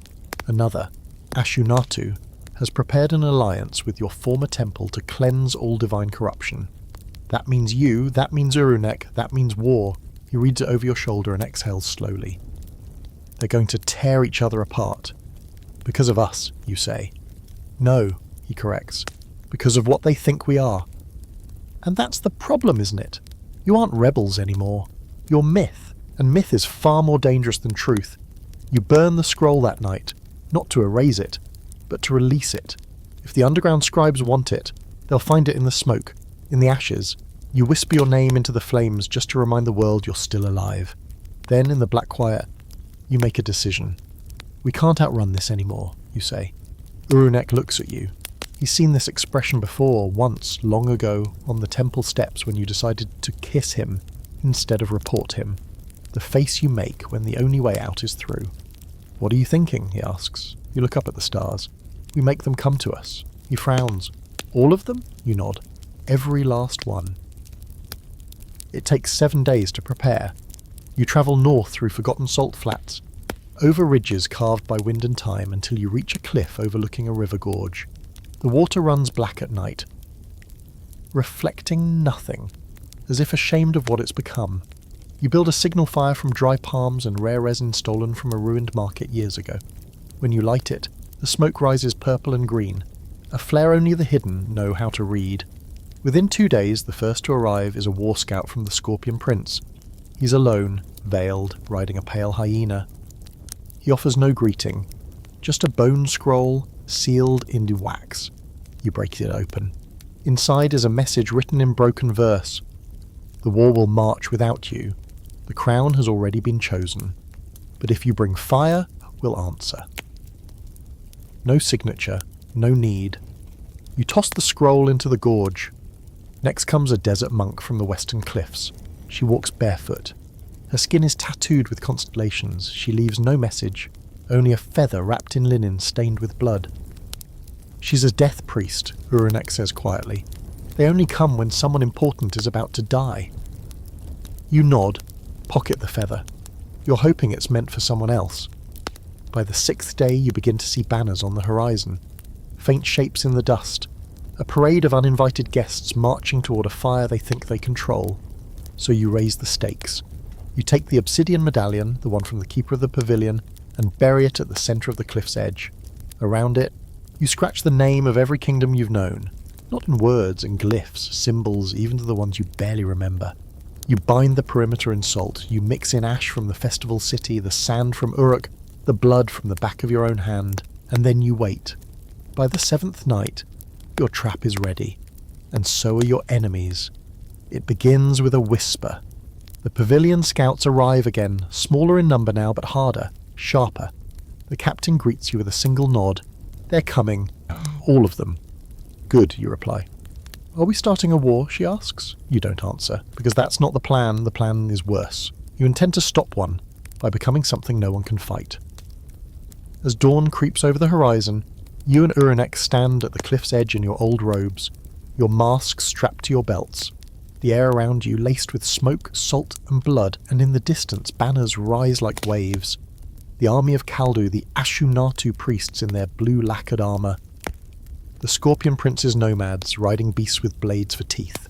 They all come, not for battle, not yet, but for you, because they want to see if the rumours are true, if the lovers who broke the kingdoms are still alive. You step forward, lift your voice, speak one name only, your own, and the world holds its breath. Historical fact: the city of Kaldu and the region of Ashunatu were real territories in Mesopotamia, often caught between larger empires and known for sudden shifts in alliance during conflicts. Fringe fact: vows. It was believed in some border cultures that certain types of smoke, especially those made with rare resins, could carry messages to spirits or hidden listeners. Scholarly debate. Historians still question whether large-scale regional rebellions in early Mesopotamia were truly caused by personal relationships, or whether mythologized romances were simply used to explain deeper political fractures. You don't wear a crown, but they bow anyway. Not all of them, not at once, but enough to shift the dust, enough to quiet the commanders and freeze the spies mid-step, enough that for one impossible moment the war pauses at the cliff's edge. You stand in silence as hundreds of soldiers, zealots, nomads, and wanderers gather below you, ranks of armour stitched together from every corner of the desert. Blue-robed priests from Ashunatu whisper chants under their breath. Kaldu warriors grind salt between their teeth for courage. The Scorpion Prince's riders circle restlessly on pale beasts, their eyes masked in bone and firefly cloth. Some look curious, some look angry, most look afraid. You do not look away, you raise your hand, and then you lie. You tell them that you've returned from death. That the gods who once claimed your body in the temples of Ishtar have forsaken the war. That your bloodline stretches back to the first river, and that Uru-nek carries the flame of kings long thought extinct. You speak of the altar where your names were etched in fire, the gate that swallowed itself, the forgotten city of masks where your memory became prophecy. You don't say everything, you say just enough, and you say it like you believe it. That's the trick, because belief to more than steel or blood or birthright is what turns a fugitive into a figure of power. And belief, like fear, spreads. When you finish, the soldiers do not cheer. They kneel, thousands of them. Uru-nek steps forward. His voice is low and steady. "We are not your rulers," he says. "We are your mirror. The war you've come to fight is a reflection of what you fear and what you want. But we are done choosing sides." He looks out across the field. "You can follow the old ways, keep bowing to names carved by hands long dead, or you can walk with us, past the edge of this war, into something new." For a long, long time no one moves. Then one rider from the Scorpion Prince's horde raises a fist, then a priest, then a general from Kaldu. You realise they don't need orders, they need a centre. And today, somehow that's you. Later that night, while the camps settle into uneasy peace, you and Uru-nek sit in a ruined watchtower with a jar of spiced wine and the silence that comes from too many lives lived in too few years. "You are terrifying," he says. "I was guessing," you reply. "You didn't sound like it." That's the secret. You look out over the firelit plain. Below, tents spread like stars fallen to earth. Soldiers who were enemies last week now share food, awkward glances, maybe a few songs. It's not harmony, it's the first note of it. And yet, you know this isn't over. Because even now, there's one who hasn't shown up. Tishti Adu, the boy who thought you belonged to him, the priest's son with too much pride and too little vision. He's coming. You know it. You can feel him in the wind, in the way the moon has gone thin and sharp, in the way the scouts keep glancing over their shoulders like ghosts might be following. Sure enough, the captain finds you before dawn. "He's moving," she says. You nod, already pulling on your boots. "How many?" "Less than before," she says. "But he's not here for a war. He's here for you." You stand. "Then I'll give him what he wants." You meet him the next day on the Blackstone Ridge east of the river. You don't wear armour. You wear your temple robe, torn, patched, smoke-stained and real. He rides out alone. Of course he does. Always the drama with Tishti Adu. He wears the red of the upper temple, his hair coiled in ceremonial rings. He's aged since you last saw him. Less cruel, more hollow. A man who's followed a story too far and now has no idea how to end it. When he sees you, he stops. "You're alive," he says, like it's an insult. "So it seems. You're not supposed to be alive. Then maybe you shouldn't have sent amateurs. He flinches at that. Good. He dismounts, slow, cautious. You made a mockery of the temple. No, you correct. The temple made a mockery of itself. I just survived it. He stares at you like he's trying to see the priestess you once were. But that girl is long gone. I loved you, he says. No, you reply. You owned me. Silence stretches. Then, come back, he says. You almost laugh. Come back and die quietly, he adds, more honest now. Let the world forget this. Let me fix it. You step forward until you're close enough to see the cracks in his voice. No, you say. You don't get to fix what never belonged to you. And with that, you turn your back. That's the final insult. He doesn't draw a blade. He throws words instead. They'll kill you eventually, he calls. Even your new believers. You've become too large to love. You'll be worshipped and then destroyed. You pause, then glance over your shoulder. Then let them try. You leave him standing there on the ridge, red robes snapping in the wind, a monument to a war that's already moved on without him. You return to the camp with Uru-nek waiting, arms crossed, that crooked smile barely hiding his worry. He's not coming, he asks. He came, and he left smaller. Oh, you don't know if that's true, but it feels true, and sometimes that's all history needs. That night you sit with the leaders of 3 armies and begin to redraw the world. Not with weapons, with stories, and those are far more dangerous. Historical fact. Public speeches and declarations in ancient Mesopotamia often took place at high elevations, temples, platforms, or ridges to invoke divine authority and visibility. Fringe fact. Some rebel leaders were believed to be so charismatic they could halt armies with their presence alone, and later became deified in folk traditions. Scholarly debate. The role of personal relationships in the collapse or transformation of ancient political structures is still debated. Some argue that legendary romances were crafted long after the events they supposedly influenced. The night before the ritual, the air changes. You feel it in your teeth, in your hair, in the weight of your breath. Even the fire burns quieter, like it knows something sacred is coming and doesn't want to interrupt. The soldiers and scouts keep to their tents, speaking in low tones or not at all. Uru-nek paces outside your shared tent, blade in hand, not as a threat, just a reflex, the same way others might pray. You sit cross-legged inside, staring at a bundle wrapped in indigo silk. The silk carries the faint scent of crushed lavender and iron. It was a gift from the keeper of Ashkelon, and inside it, the mirror. You're not sure what it's made of. It's not silver, not polished obsidian. It doesn't reflect you properly. You don't look distorted, just slightly off. As if your future self is leaning too close to the surface, watching you from the other side, waiting for her turn. They call it the mirror ritual of Ashkelon, and it is forbidden for lovers, not because it's dangerous, though yes, it absolutely is, but because it works. The mirror, when used properly, binds 2 souls so tightly that even the gods can't untangle them. It erases the old laws, nullifies bloodlines, overrides divine claim. It's the ritual equivalent of shouting "we choose each other" loud enough to shake the foundations of reality. And tonight, you're going to do it. You leave the camp at moonrise. No ceremony, no announcement. Just 2 cloaked figures slipping into the canyon below, carrying nothing but the mirror, a bone knife, and a pouch of temple herbs you crushed with your own hands. The path winds between glowing rocks that hum with low, pulsing vibrations. Some say the land around Ashkelon is still alive. You're starting to believe them. The ritual site is older than most ruins you've seen. It isn't built, it's grown. The walls are smooth curves of stone, forming a spiral chamber open to the sky. At the centre, a dais of red quartz veined with silver.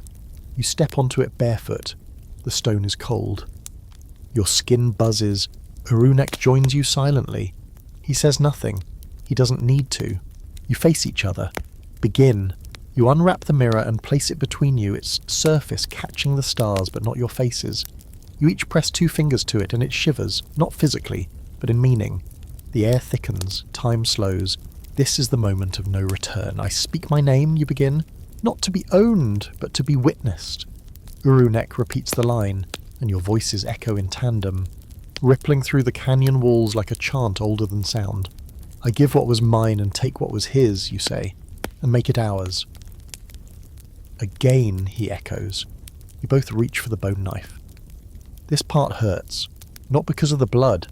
That's expected. That's fine. It's the memory. The ritual doesn't just bind, it reveals. You cut your palm first, a clean slice. The blood pools red and ready. Uru-nek follows. When your hands meet, palm to palm, blood mixing, the mirror pulses and opens. Not like a door, like an eye, it shows you things. You see your first meeting, yes, the lavender garden, the scent of temple oil, the flicker of forbidden smiles, but it goes deeper. It shows you the before, a glimpse of your mother's hands when she gave you to the temple. Uru-nek's face at 5, hiding behind a pillar, watching his older brother get crowned. A single moment from each life that made you the people who would find each other. And then, the after. You see your bodies older, not crowned, but unscarred. You see a city burned down and rebuilt, but not in either of your names. You see a child with hair like yours, holding a blade carved from quartz. You see your names carved into a cave wall next to dozens of others who chose love and paid the price, and through it all you never let go. The mirror goes still. Your blood has dried between your palms, forming a seal. It is done. You are no longer separate. You sit there, stunned, breathless, exposed. Uru-nek finally speaks. Did we just curse ourselves? You exhale, shaky. Almost definitely. He leans in and kisses you, slow and quiet. A grounding kiss, as if to say, so what? The air shifts again. You stand. The mirror, now dull, crumbles at your feet, its magic spent. As you leave the ritual site, the stars above you feel closer, like they've witnessed something they weren't supposed to, and they're not sure if they should be afraid or impressed. You return to camp just before sunrise. Everyone knows something's changed. They don't ask, they don't need to, but the captain watches you carefully. You did it, she says. You nod. Then you should know, she continues. The temple factions have sent word, not of war, of trial. You frown. What kind of trial? A public one, in the city of Murdu. That's weeks away. They're making it fast. You understand what she's saying. The ritual has power, but not law, and now the old world wants its reckoning. You look at Uru-nek. We go, he says. We face it. You don't argue, because love like this doesn't hide. It marches into the lion's mouth and smiles. You begin preparations at once. The pavilion scouts fan out. The Scorpion Prince sends an envoy, 3 women cloaked in gold who offer you safe passage and a warning. Tishti Adu has already aligned himself with the judges of murder. He plans to make your trial a spectacle. You're not surprised. But what he doesn't know, what none of them know, is that you carry something stronger than a defense. You carry a bond written in blood and witnessed by the gods themselves. And if that isn't enough, well, you're prepared to burn everything down. Again. Historical fact. Blood rituals to bind individuals in Mesopotamian culture were rare, but not unheard of, especially among temple elites and warrior societies.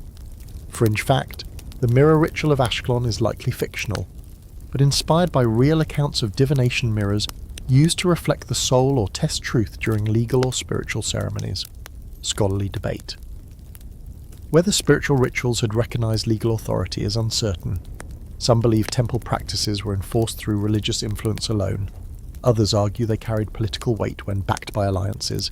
You leave at first light, bound for Murdu. The city waits like a trap drawn in elegant ink, its wide white walls, its sacred courts, its hunger for justice disguised as order.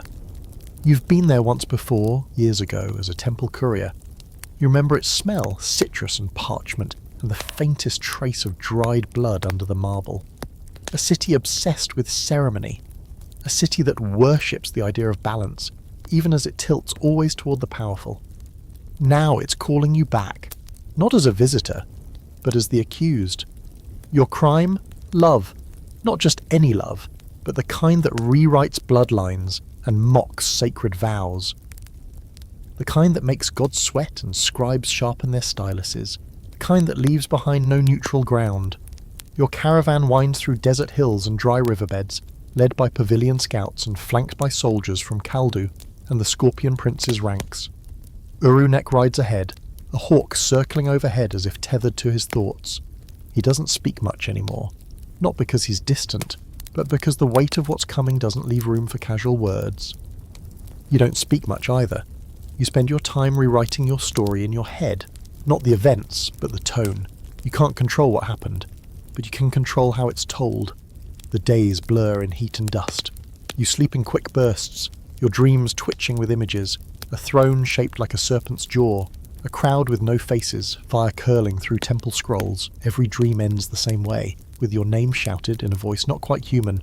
And then you wake. One morning, or 2 days from Murdu, things begin to rot.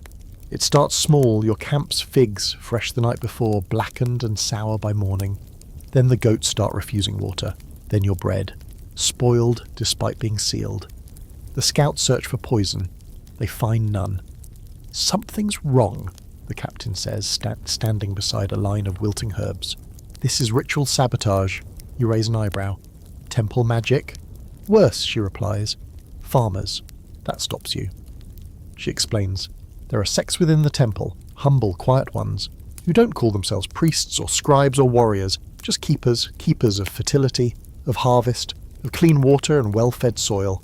They don't fight wars or write laws, but they do tend to food. And if they curse you, things die. Slowly, silently, as if the world is withdrawing its welcome.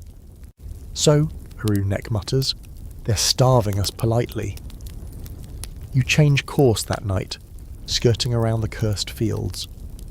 It adds a day to your travel, but the food stops rotting. You press forward, your shoulders tighter now, your dreams heavier. On the last night before you reach Murdu, something worse happens. One of your own betrays you. You find the traitor at dusk, an old pavilion scout named Asram, caught sneaking away with a sealed tablet marked with the triple-ringed sigil of the Temple of Balance. You don't need to break it open to know what it says. Your route, your strategy, your plans, your weaknesses. All inked in his careful, traitorous hand.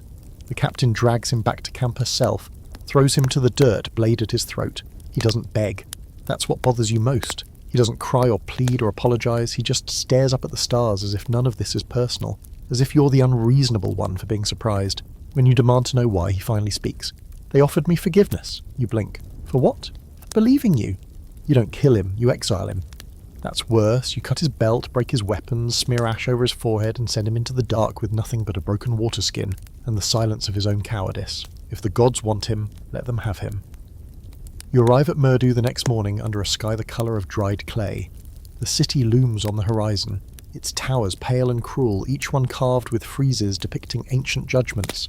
Kings flayed for treason, queens drowned for disobedience, entire villages buried under divine law. This is not a city built on mercy. The gates open without protest. They've been expecting you. You're escorted not to a prison, but to a villa. Walled, shaded, adorned with blooming white flowers that smell like secrets. It's a trap, of course. Hospitality with teeth.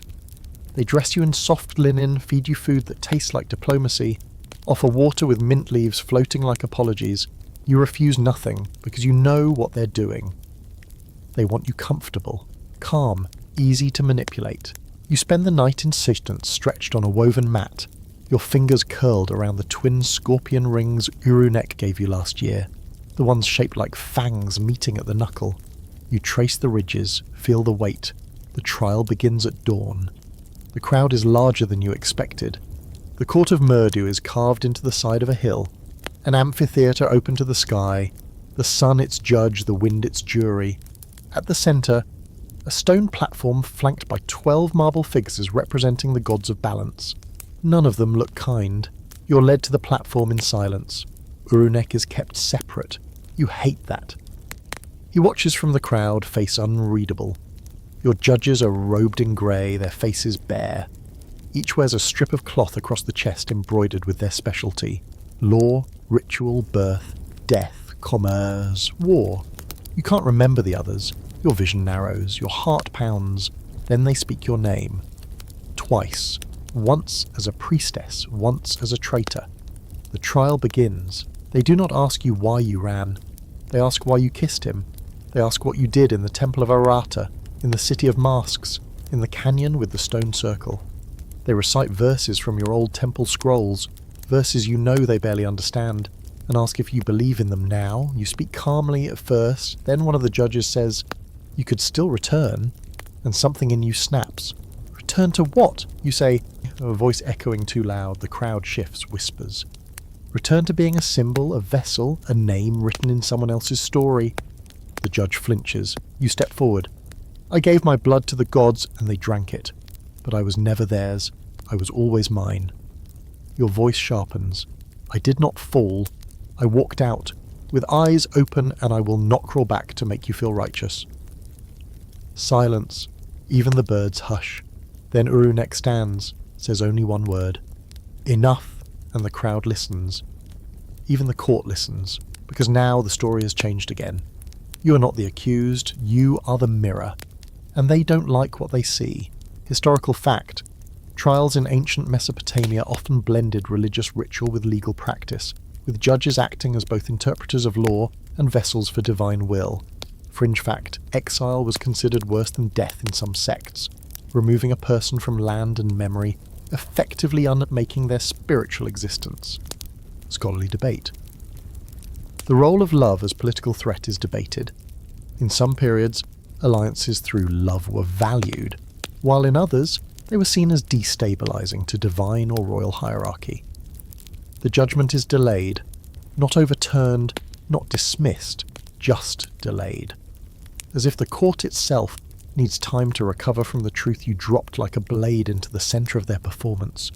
You return to the villa under heavy guard, but the guards don't make eye contact.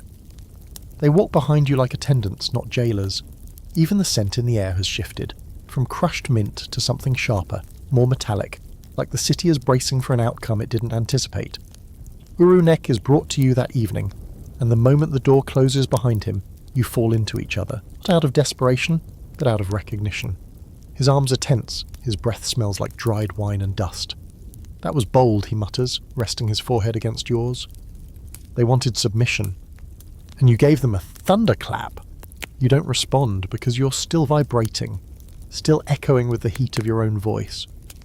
You sit beside him on the low stone bench beneath the flowering vine that snakes through the ceiling. Neither of you speaks for a long time. There's nothing left to say. The truth is out. The consequences are incoming. The summons comes at midnight. Of course it does. Two silent temple envoys, barefoot, robed in white, their faces painted with crescent moons, arrive at your door and beckon without a word. Uru-nek tries to follow, but they hold out their hands like a gate, and he knows better. He stays. You don't look back as you're led out of the villa and down the narrow steps into the old quarter, where the stones are slick with moss and secrets. They take you to the Singing Cliffs. You'd heard of them before. Everyone has. A natural amphitheatre carved into the cliffside where executions, confessions, and oaths are made beneath the open sky.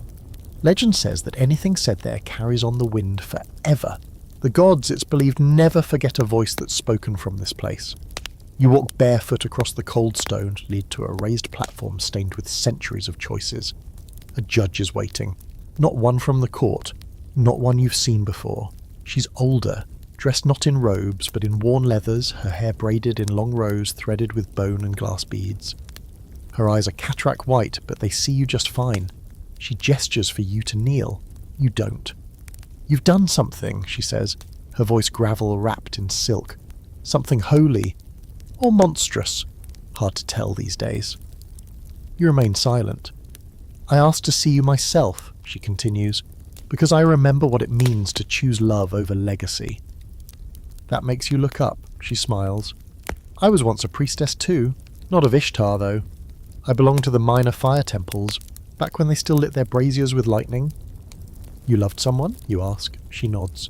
"She was a scribe. Brilliant. Her letters made the rain fall. I left the temple for her. Burned my vows, same as you.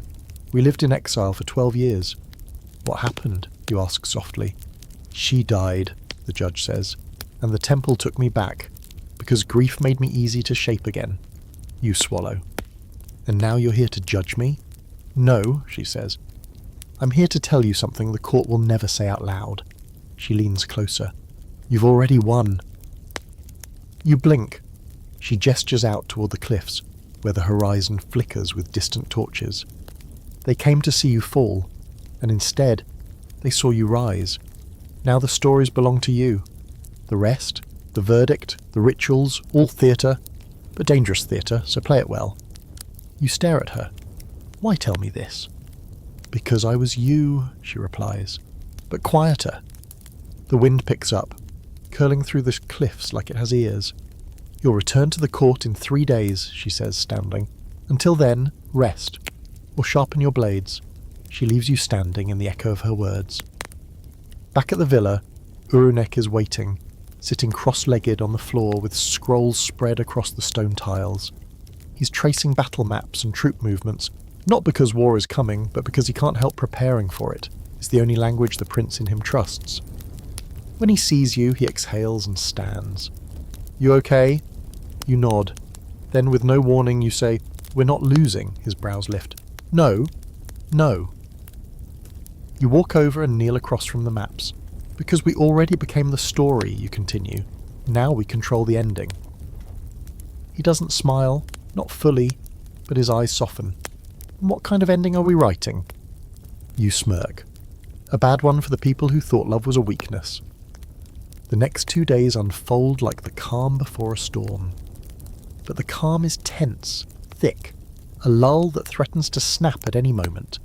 Visitors come, a woman from Kaldu bearing a cloak stitched with symbols from your old scrolls. She calls you High Flame and asks if you'll bless her child. You don't, but you let her hold your hand. A messenger from the Scorpion Prince arrives next, but not in silence. He rides a chariot pulled by 6 goats, drums strapped to his arms, banging out a beat that makes the city flinch. He delivers a sealed obsidian jar. Inside, a single phrase scrawled on cloth. "Say the word and I'll set Murdu on fire." You burn the note immediately. Tempting, but not yet. You walk the city streets in disguise after that. Not to hide, just to feel the place one more time. Murdu is ancient. Everything is old and too well cared for. The stones still remember their purposes. The buildings lean toward the sun like they want to hear gossip. You pause by a fountain where a child is carving their name into the edge. You smile. The cycle continues. On the 3rd morning, the sky breaks, literally. A freak storm rolls in from the north, black clouds, wind like knives, dust thick enough to blind. And yet the court insists the trial proceed. You're summoned at dawn. Uru-nek meets you outside the villa, already wearing his ceremonial sash, the one you hate because it reminds you of who he used to be. You touch it briefly, then his face. "I'm not afraid anymore," you say. He leans in. "Then let them fear us." You walk to the court beneath a shroud of dust and the thunder, the storm parting just enough for the crowd to gather. They expect a verdict. You plan to give them a revolution. Historical fact. Public trials and rituals in Mesopotamian cities were often held regardless of weather, especially when invoking the authority of gods who were believed to control the elements. Fringe fact, the idea of singing cliffs stems from legends of natural formations that could echo words long after they were spoken, believed by some to carry messages to the gods. Scholarly debate. Whether female temple leaders and judges held quiet influence over trials involving social rebellion is debated. Some suggest they played key roles behind the scenes, though rarely acknowledged in records. The storm does not stop the crowd, it only rearranges them. They gather like pilgrims, huddled under fabric tents and stone awnings, eyes squinted against the wind, mouths covered with cloth. The court platform has been reinforced with braided ropes to keep the judges' robes from flying into the sky. Everyone looks grim, wet, and slightly theatrical except you. You walk straight through the chaos, cloaked in black, hair unbound, your bare feet leaving wet prints across the marble. Uru-nek follows half a pace behind, wearing no mask, no jewellery, no crest. He's not the prince today. Just the man who stood beside you when the altar glowed, when the mirror cracked, when the world turned its knives inward. You step onto the platform as the sky growls. 12 judges wait, 12 robes weighed down with water and pride.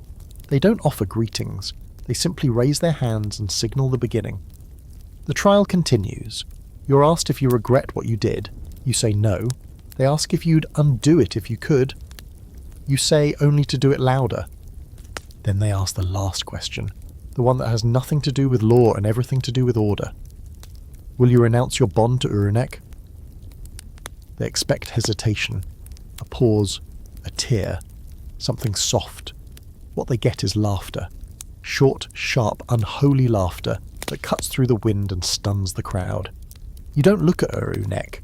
You speak to the judges. Let me be clear, you say, I'd rather burn this entire city than pretend I don't love him. They flinch as if your words are embers. Good. The judges speak in whispers after that, bending toward each other like dying reeds, their voices swallowed by the storm. The chief judge stands slowly, eyes narrowed. Then let the gods decide. You expected this. You read the scrolls. When law fails, they turn to ritual. When truth stings too sharp, they wrap it in magic and pretend it was never personal. A tribunal of the old kind. Trial by divine presence. They bring the falcon's mirror. It's kept in a chest made of blackwood, guarded by twins whose names have been erased from temple records. The mirror is small, oval-shaped, rimmed in bronze etched with tiny feathers. It does not show faces, it shows intentions. You look into it, and it either stays clear, or it breaks. If it breaks, it means the gods find you guilty. If it stays clear, they are stuck with you. They offer it first to Uru-nek. He hesitates only a moment, then steps forward, takes the mirror with both hands and gazes into it. You hold your breath. The surface remains still. A soft shimmer, like water just before a drop falls. Then he passes it to you. It's warm, heavier than you thought it would be. You hold it up, it stares back. Nothing. Clear as glass, until it cracks, just a hairline. A breath of a line, a vein running from edge to edge. Gasps ripple through the crowd. The judges exchange glances. Some look smug, others look rattled. But the storm chooses that exact moment to howl, and the wind lifts the mirror from your hands, and you try to catch it, but it's gone. Up over the crowd, spinning through the air like a leaf. And then, gone. Swallowed by the wind. The judges are stunned, paralyzed. Their magic trick just slipped through the sky. You seize the silence, You walk to the edge of the platform, hands at your side, hair whipping across your face. I broke no law, you say. I only chose who to love. The crowd is dead silent. And then, impossibly, someone begins to clap. Just one, a merchant from the lower quarter. Old, wrapped in blue wool. Then another, a woman with scars across her cheekbone standing beside a mud-soaked cart. Then more, and more. It's not thunderous, it's awkward, uneven, but it spreads. Because you've become more than someone to judge, you've become someone to follow. The chief judge raises his hand to silence them, but no one listens. Even Uru-nek looks surprised. You turn to the judges. So tell me, you ask, do you plan to put the whole world on trial? The chief judge tries to speak, but the wind steals his voice. You walk away, no one stops you. You step down from the platform, Uru-nek beside you, and move through the crowd, which parts like sand in the tide. They reach for your robe, for your name, for your myth. You give them nothing. Not yet. Back at the villa, the captain is waiting. Well, she asks. We're not dead, you reply. She grins. That's a good start. But you see it in her face, in the set of her shoulders. Something else has happened. What is it? Uru-nek asks. She doesn't answer right away. Then, a falcon came from the east, she says. It landed on the banner of Murdu. You raise an eyebrow. Is that symbolic or literal? She shrugs. Both. The city has decided not to deliver a verdict. They claim the gods took it from their hands. And the people? They are choosing for themselves. Which is worse. Because if the temples don't declare you guilty, and the people don't believe you're wrong, the only thing left is politics. And politics eats truth for breakfast. You don't sleep that night. You walk the villa's edge, the city glowing faintly below, the rooftops flickering with torchlight and rumour. Uru-nek finds you at dawn, hair tousled, eyes quiet. They've started calling us the Falcon's Pact, he says. You close your eyes. Of course they have. Another name, another story, another future you didn't plan. But you've stopped resisting it. Let them write their myths. You'll keep writing your own. Historical fact. Trials by divine tools, like sacred mirrors, tablets, or river tests, were used in ancient Mesopotamia when judges sought the will of gods in ambiguous or politically sensitive cases. Fringe fact, A bird landing during a public ritual was often seen as an omen, especially falcons, who were believed to carry divine messages from the sky. Scholarly debate. Whether public support could sway temple verdicts is debated. Some argue crowd sentiment played no role, while others suggest people power occasionally forced shifts in religious rulings. You don't leave Murdu so much as vanish from it. No parades, no declarations, no closing statements read aloud by trembling scribes. The temple doesn't bother to bless your departure, and the court certainly doesn't come to wave you off. But the guards at the eastern gate step aside as you approach, and the marketplace hushes when you pass, and that's more than enough to know your absence has been marked. You ride east, no real destination, just away, from judgment, from eyes, from the weight of having been witnessed.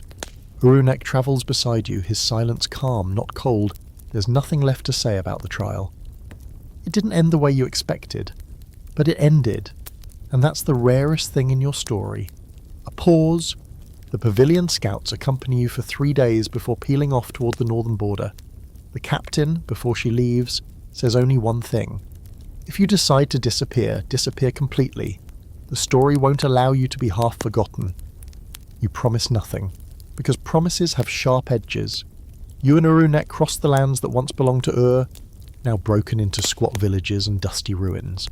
At one point you pass a tree carved with hundreds of names, layered over each other like a palimpsest. You find yours, halfway up the trunk, etched too cleanly to be old. Someone knew you'd come through. They are making shrines, Uru-nek murmurs. You don't reply, but your stomach turns. One night you find a cave, not just any cave, the cave. The one from your dream, the one carved into the cliffside, where the walls shimmer like wet stone and the air tastes of lightning. You hesitate at the entrance. Then step in. It's warmer than you expect, not in temperature, but in feeling. The cave is round, spacious, with walls covered in carvings so old they've lost their sharpness. Names, symbols, maps, rituals, and then your story, not in exact detail, but in shape, in essence. A priestess marked by stars, a prince with no crown, a love that defied rivers, gates, courts. A fire that burned but didn't consume, and beneath it all, a passage etched in gold ink. Those who come here came before, and they will come again. You run your fingers along the words, your chest tight. Uru-nek doesn't speak, just kneels nearby, reading, tracing, absorbing. This can't be possible, you say. He glances at you. Unless it is. The two of you spend the night there. Not in fear, not in hiding, but in stillness. You light a small fire, cook a meal from the last of your provisions, and sit beneath the names of the dead, the erased, the remembered. You feel like you're being folded into a larger story, one that has nothing to do with war or kingdoms or even love, something older. As the fire dies, you whisper to Uru-nek, "What if we're just repeating it?" He doesn't answer at first, then we tell it better this time. That night the dreams return, but different. You're standing at the edge of a lake that isn't a lake. It's a mirror, endless, black, and rippling with things unseen. You see your face reflected, but older, weathered, crowned not with gold but salt and ash. And beside you, Uru-nek, scarred, smiling, with something in his hands. A seed. You wake to silence and a choice. You could stay in the cave, live out your days as a whisper, a ghost, let the myths fade into dust and let the next lovers brave the gods without your shadow to guide them. But something calls you. Not ambition, not vengeance, continuation. You and Uru-nek don't speak as you pack, but when you step outside you turn north, to the garden. You've heard rumours, fragments from dying travellers, broken letters, a mural in Uruk half covered in moss, a place called the Garden of Lost Kings.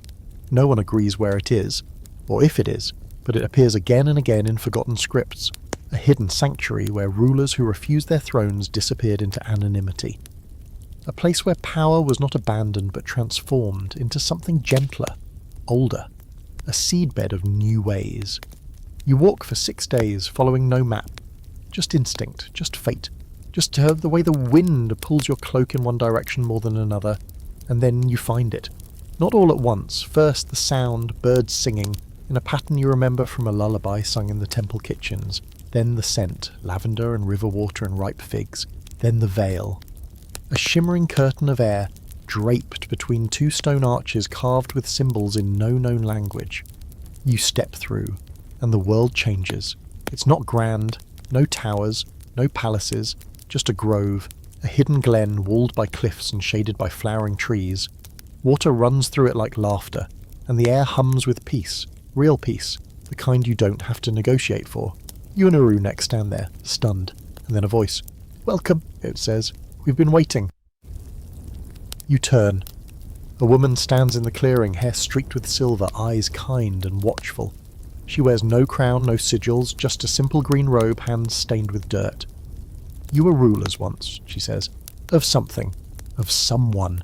But now you've come to bury that." You nod. Slowly. She leads you deeper into the grove. There are others, 5, 10, maybe 20. A former queen who ruled through storms and left during a famine. A warlord who burned his own flag. A diplomat who erased his name from every treaty he signed. And now, you. They do not ask for your story, they already know it. The days here move slowly. The sun is warm, the food is grown, not stolen. No one bows, no one follows. They just are. And for the first time in your life, so are you. But peace, you learn, has memory. One evening, as you gather figs with Uru-nek beneath the curling trees, a rider arrives, dressed in dust and silk, carrying news, not war, not judgment, a name. Tishti Adu. He's coming, not as a general, as a pilgrim. You stare at the messenger. What does he want? The rider shrugs. To join the garden. The council meets that night beneath the moon-dappled trees. Some argue yes, some say no. Some say to let the river decide. Owen, you're silent until the end. Then you speak. Let him enter, you say, but not as who he would. He must bury that name first. The vote is cast. Agreed. And so, days later, when he arrives, you greet him at the gate, not as a lover, not as an enemy, but as one who understands what it means to give up a crown. You ask his name. He does not answer, not at first. Then finally, I don't know yet. And that's the right answer. Historical fact, myths of hidden utopias, gardens, lost cities, sanctuaries, appear across Mesopotamian texts, often tied to those who disappeared from recorded history. Fringe. Fact. A few early Akkadian inscriptions reference garden temples, said to be free of priesthoods, where spiritual reflection was guided by peer groups rather than hierarchy. Scholarly debate. Whether figures like Tishti Adu represented real historical actors or symbolic examples of failed priest kings remains unclear in the surviving record. You know a story is finished when it starts to feel like someone else's. The garden settles into your bones, day by day, in quiet ways. Your hands learn the weight of soil again, not sand or ink or weaponry, just earth. Real, damp, and breathing. You spend your mornings tending to fig trees, pruning the older limbs and whispering to the roots, not because you think they're listening, but because you've spent too long in places where silence was a threat. Here, it's something softer, a conversation you're still learning how to join. Uru-nek finds his rhythm faster than you. He always does. He teaches the children of the garden how to read topography, how to recognize a bluff from a true mountain, how to disappear without leaving footprints. Not because anyone here needs to vanish, but because he believes that knowing how is a kind of peace. Tishti Adu remains quiet. He gardens, waters, sleeps in a woven hammock, strung between olive trees. No one uses his old name, least of all him. Sometimes he watches you and Uru-nek from a distance, expression unreadable. He's thinner now.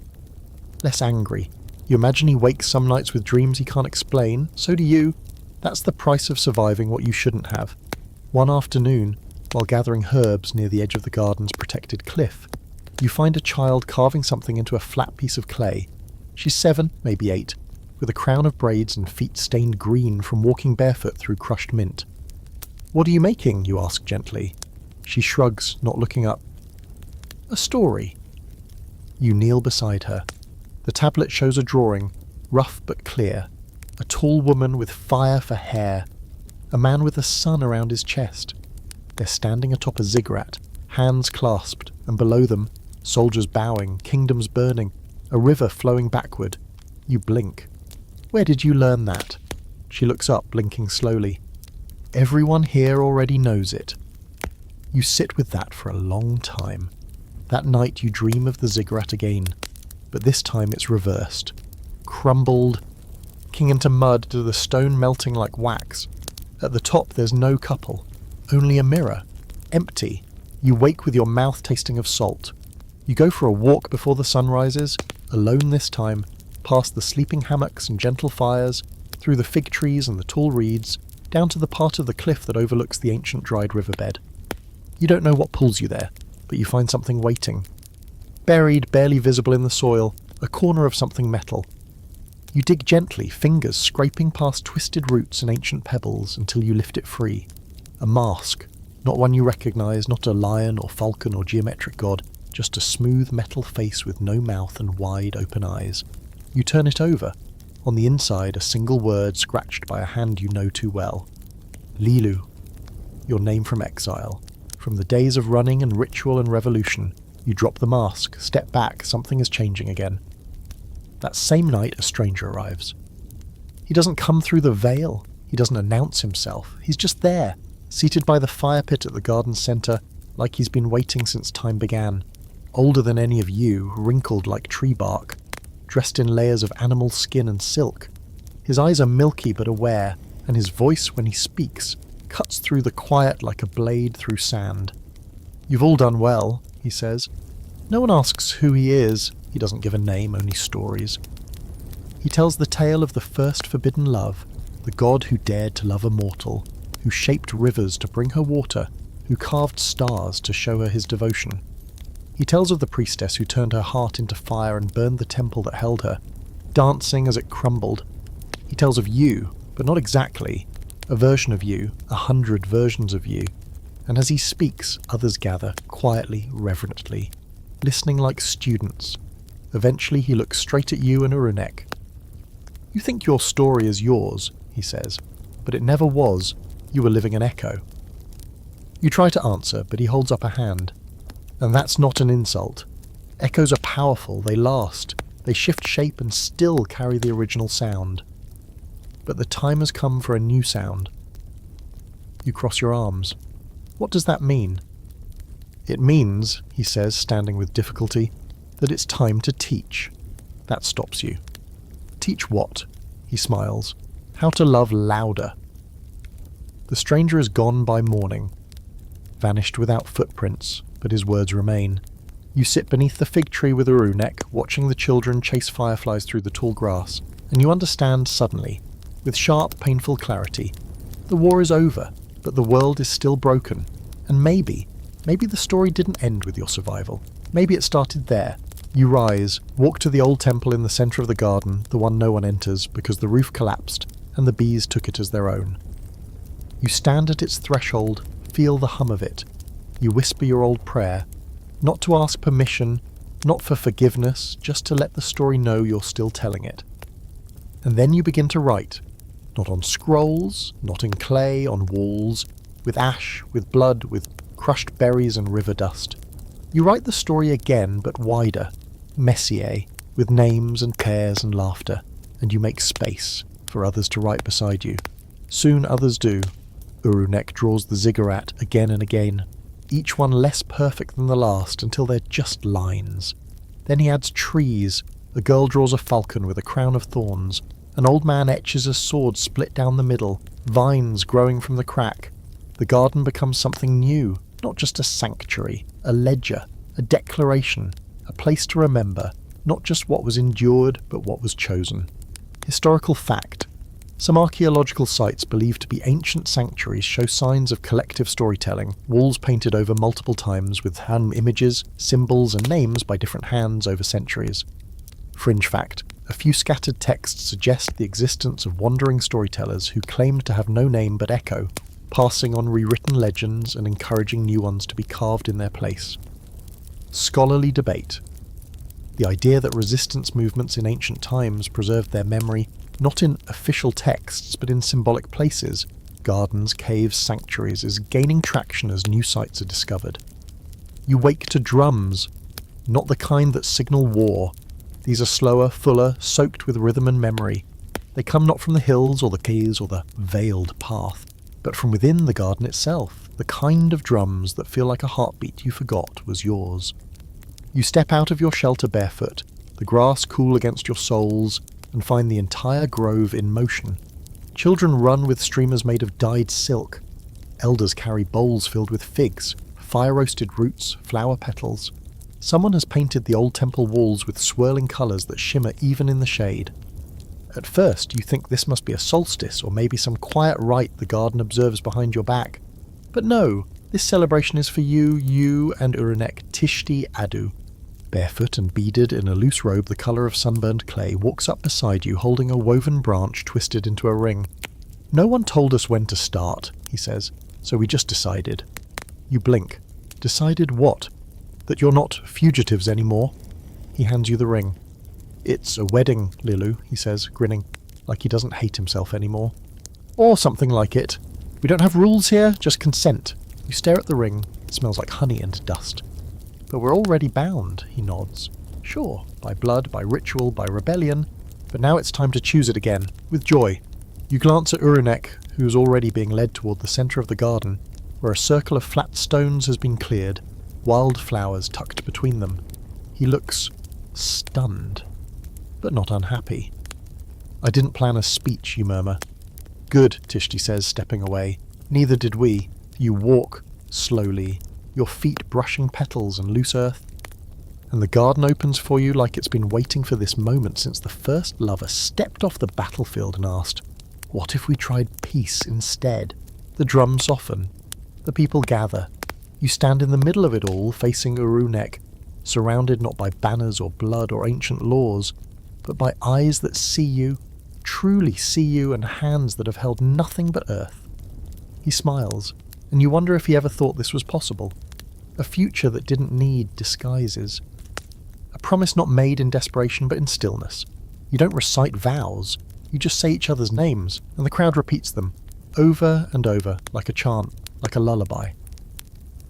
And when the last syllable fades, someone places a stone in your hand, warm, smooth, etched with a spiral. What's this? You ask. A marker, says a woman beside you, to leave in the place you first became whole. You and Uru-nek walk together, fingers entwined. To the old fig tree, the one that bloomed the week you stopped running. You press the spiral stone into the soil at its base. No applause, no crown, just that. And that's enough. You spend the next days breathing, really breathing. The sort of deep exhale you didn't know was possible, until your body finally believed you were safe. But even safety has an aftertaste. One morning, while harvesting wild onions by the east stream, a boy from the outer grove runs to you with eyes wide. They're drawing lines again, he says, in the cities. You pause. What kind of lines? Borders, he whispers. New ones. The Temple of Salt is rebuilding. Kaldu wants a charter. There are talks. The boy is trembling, not from fear but from excitement, like something is beginning again, and maybe it is. You sit beneath the fig tree and open the journal you started 2 months ago. The pages are uneven, made from bark fibre paper bound with leather cord. You had planned to write your memories. Maybe a slow chronicle of healing. Instead, your pen scratches out a new kind of entry, not what was, but what should be. You begin to sketch. A council of scattered kingdoms without thrones. A trade route maintained by trust, not conquest. Gardens planted in borderlands. Temples repurposed into schools. Uru-nek sits beside you, reading as you write, nodding slowly. You're not done, he says. No, you agree. Just tired. Then we rest for a while, he replies. And then we build. The strange man who told your story is gone, but others have taken his place. New storytellers arrive every week now, some on foot, some carried on litters, some half-mad from sun or grief or prophecy. They bring scraps of verse, dream fragments, old maps. One woman carries a scroll that claims to be your biography. It's almost accurate. You correct none of them. You simply collect their stories, archive them on the old temple walls. Paint over the older ones when the space gets too full, not to erase, but to layer. Because truth you've learned isn't a fixed shape. It's sediment, built one tale at a time, and then one morning you wake to find your name has changed. Not by decree, by consensus. The garden children call you Mother Flame. You try to correct them, but they laugh. It's not about age, they say. It's about spark. You carry the name like a robe too big for your shoulders, but it fits a little better each day. Uru-nek becomes Ash Brother. He likes it, claims it's better than Prince or Fugitive or that man with the too perfect hair. You don't know what the world will look like beyond the garden. You don't know who still wants you dead, or if temples are still whispering your name with curses in the smoke, but for now you have figs, and soil under your nails, and arms that hold you in the dark, and your name painted on a wall, rewritten again and again, not in reverence, but in recognition. You're not a symbol anymore. You're real, and still astonishingly, or historical fact, ancient gardens were not just agricultural, they were often spiritual sanctuaries tied to ritual, healing and philosophical gatherings. The hanging gardens, if they existed, may have been a fusion of aesthetic and theological purpose. Fringe fact. In some rural regions of early Mesopotamia, people believed that planting a tree after a major life event, especially love, tied that memory to the land forever, even after death. Scholarly debate. Whether communal, non-hierarchical enclaves existed within the empires is still under research. Some clay tablets suggest temporary utopian settlements that prioritized knowledge sharing over conquest, though no physical site has yet been confirmed. It begins, as many things do now, with a visitor who does not knock. You hear her before you see her, sand crunching beneath deliberate steps, a long cloak dragging across stone, the unmistakable sound of jewellery made from teeth clicking against bone. You look up from the root bundles you've been sorting, and find her standing just outside the shadow of your fig tree. She wears blue, not the blue of Kaldu or Ashinatu, not any court or priesthood you know. This is deeper, almost black. Indigo stained with ritual. Her face is partially veiled, but her eyes are sharp, wide set, the colour of dusk. I heard the fire still breathes here, she says. You dust your hands off, rising slowly. Depends who you ask. I'm asking you. You study her posture. She stands like someone who spent years telling others to kneel. Her fingers twitch, like she's used to holding scrolls, or blades. You nod once and gesture to the log beside you. She doesn't sit. I've come from the Salt Coast, she says. The cities are folding again. Murdu has declared neutrality. The Temple of Names burned last month. They said you wouldn't want to know, but I figured you probably do. You exhale through your nose quietly. And you are? She lifts her chin. A scholar, or a spy. Depends who you ask. You smirk despite yourself. What do you call yourself? Siley, she says. It means listener. Now she sits, and tells you what she's heard. There's a movement growing, not in your name exactly, but in the echo of your story. Former acolytes who refused reassignment. Scribes who walk from their temples and bury their styluses in rivers. Merchant caravans operating without king's permissions, governed by handshakes and shared memory. They are calling it the line without end, Saley explains. A chain of resistance. Some say you started it. Others say you're a fiction made to justify it. You raise an eyebrow. Do you think I'm a fiction? She doesn't flinch. I think truth doesn't need to be literal to be useful. That earns her a fig from your basket. She accepts it with a faint nod and bites. Saley spends the night in the garden, sleeps near the old temple with the other travellers, doesn't ask for comfort or recognition. By morning she's already gone, but she's left something behind. A bundle of messages written in 3 dialects, sealed in wax, bearing no names. You don't open them, not yet. You don't need to. The world is knocking again, and for once it's not coming to kill you. It's coming to ask how you survived. Ask how you loved. Ask how to begin again. You sit with Uru-nek on the cliff that overlooks the dry riverbed. The garden hums behind you. Someone's laughing. A drum rhythm rolls through the trees. The smell of baking clay and crushed fruit rises with the breeze. I think they want a guide, you say softly. Uru-nek stretches beside you, face tilted toward the sun. No, they want permission. Permission for what? To stop pretending their stories belong to someone else. And you smile at that. Think we can give them that? We already did. You fall into silence, both watching the horizon stretch out in all directions. No gates, no banners, no patrols. Later that evening, a gathering is called, not by a decree, but by energy. People begin arriving in the stone circle near the centre of the grove, some with offerings, some with nothing at all. Someone lights a fire, someone else starts singing. It's an old melody, older than even your temple days. The kind that feels like it was hummed by the land before people figured out words. The circle forms slowly. You're pulled into it like water into a whirlpool. And then someone, a child of course, always a child, asks, "Will you tell the story again?" You hesitate. The fire cracks. Someone hands you a fig, then nods. So you begin, but this time you tell it differently. Not like a sermon, not like a warning. You tell it like a thread. You begin not with the temple, not with the kiss, not with the exile. You begin with a question. Have you ever loved someone so much it terrified the gods? They lean in, eyes wide, breath held. You tell them of Uru-nek's smile when he still wore a crown, of the stone hallway where you kissed him and became a criminal, of the mirror in the canyon that didn't reflect your face, only your future. You tell them of running barefoot through cities that wanted your blood, of burning your name in ash on temple walls, of speaking your love out loud in front of people who would rather you had died quietly. You tell them about the way peace didn't come with parades or banners or forgiveness. It came with planting things, washing things, listening. By the time you finish, the fire is nearly out, and half the circle is crying. One boy stands up and says, "I think my mother would have loved you." And you say, "She probably did." You go to bed that night with ash on your fingers and Uru-nek's arm around your waist.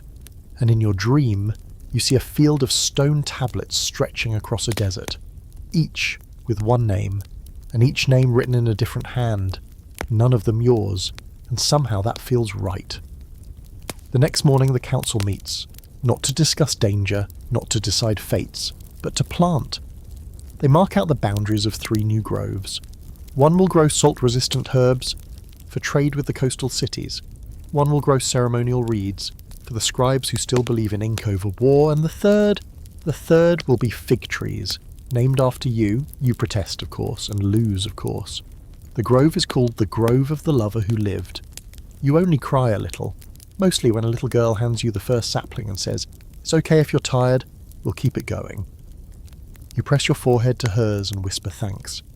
And for the first time since the temple, your voice doesn't shake when you speak. Historical fact.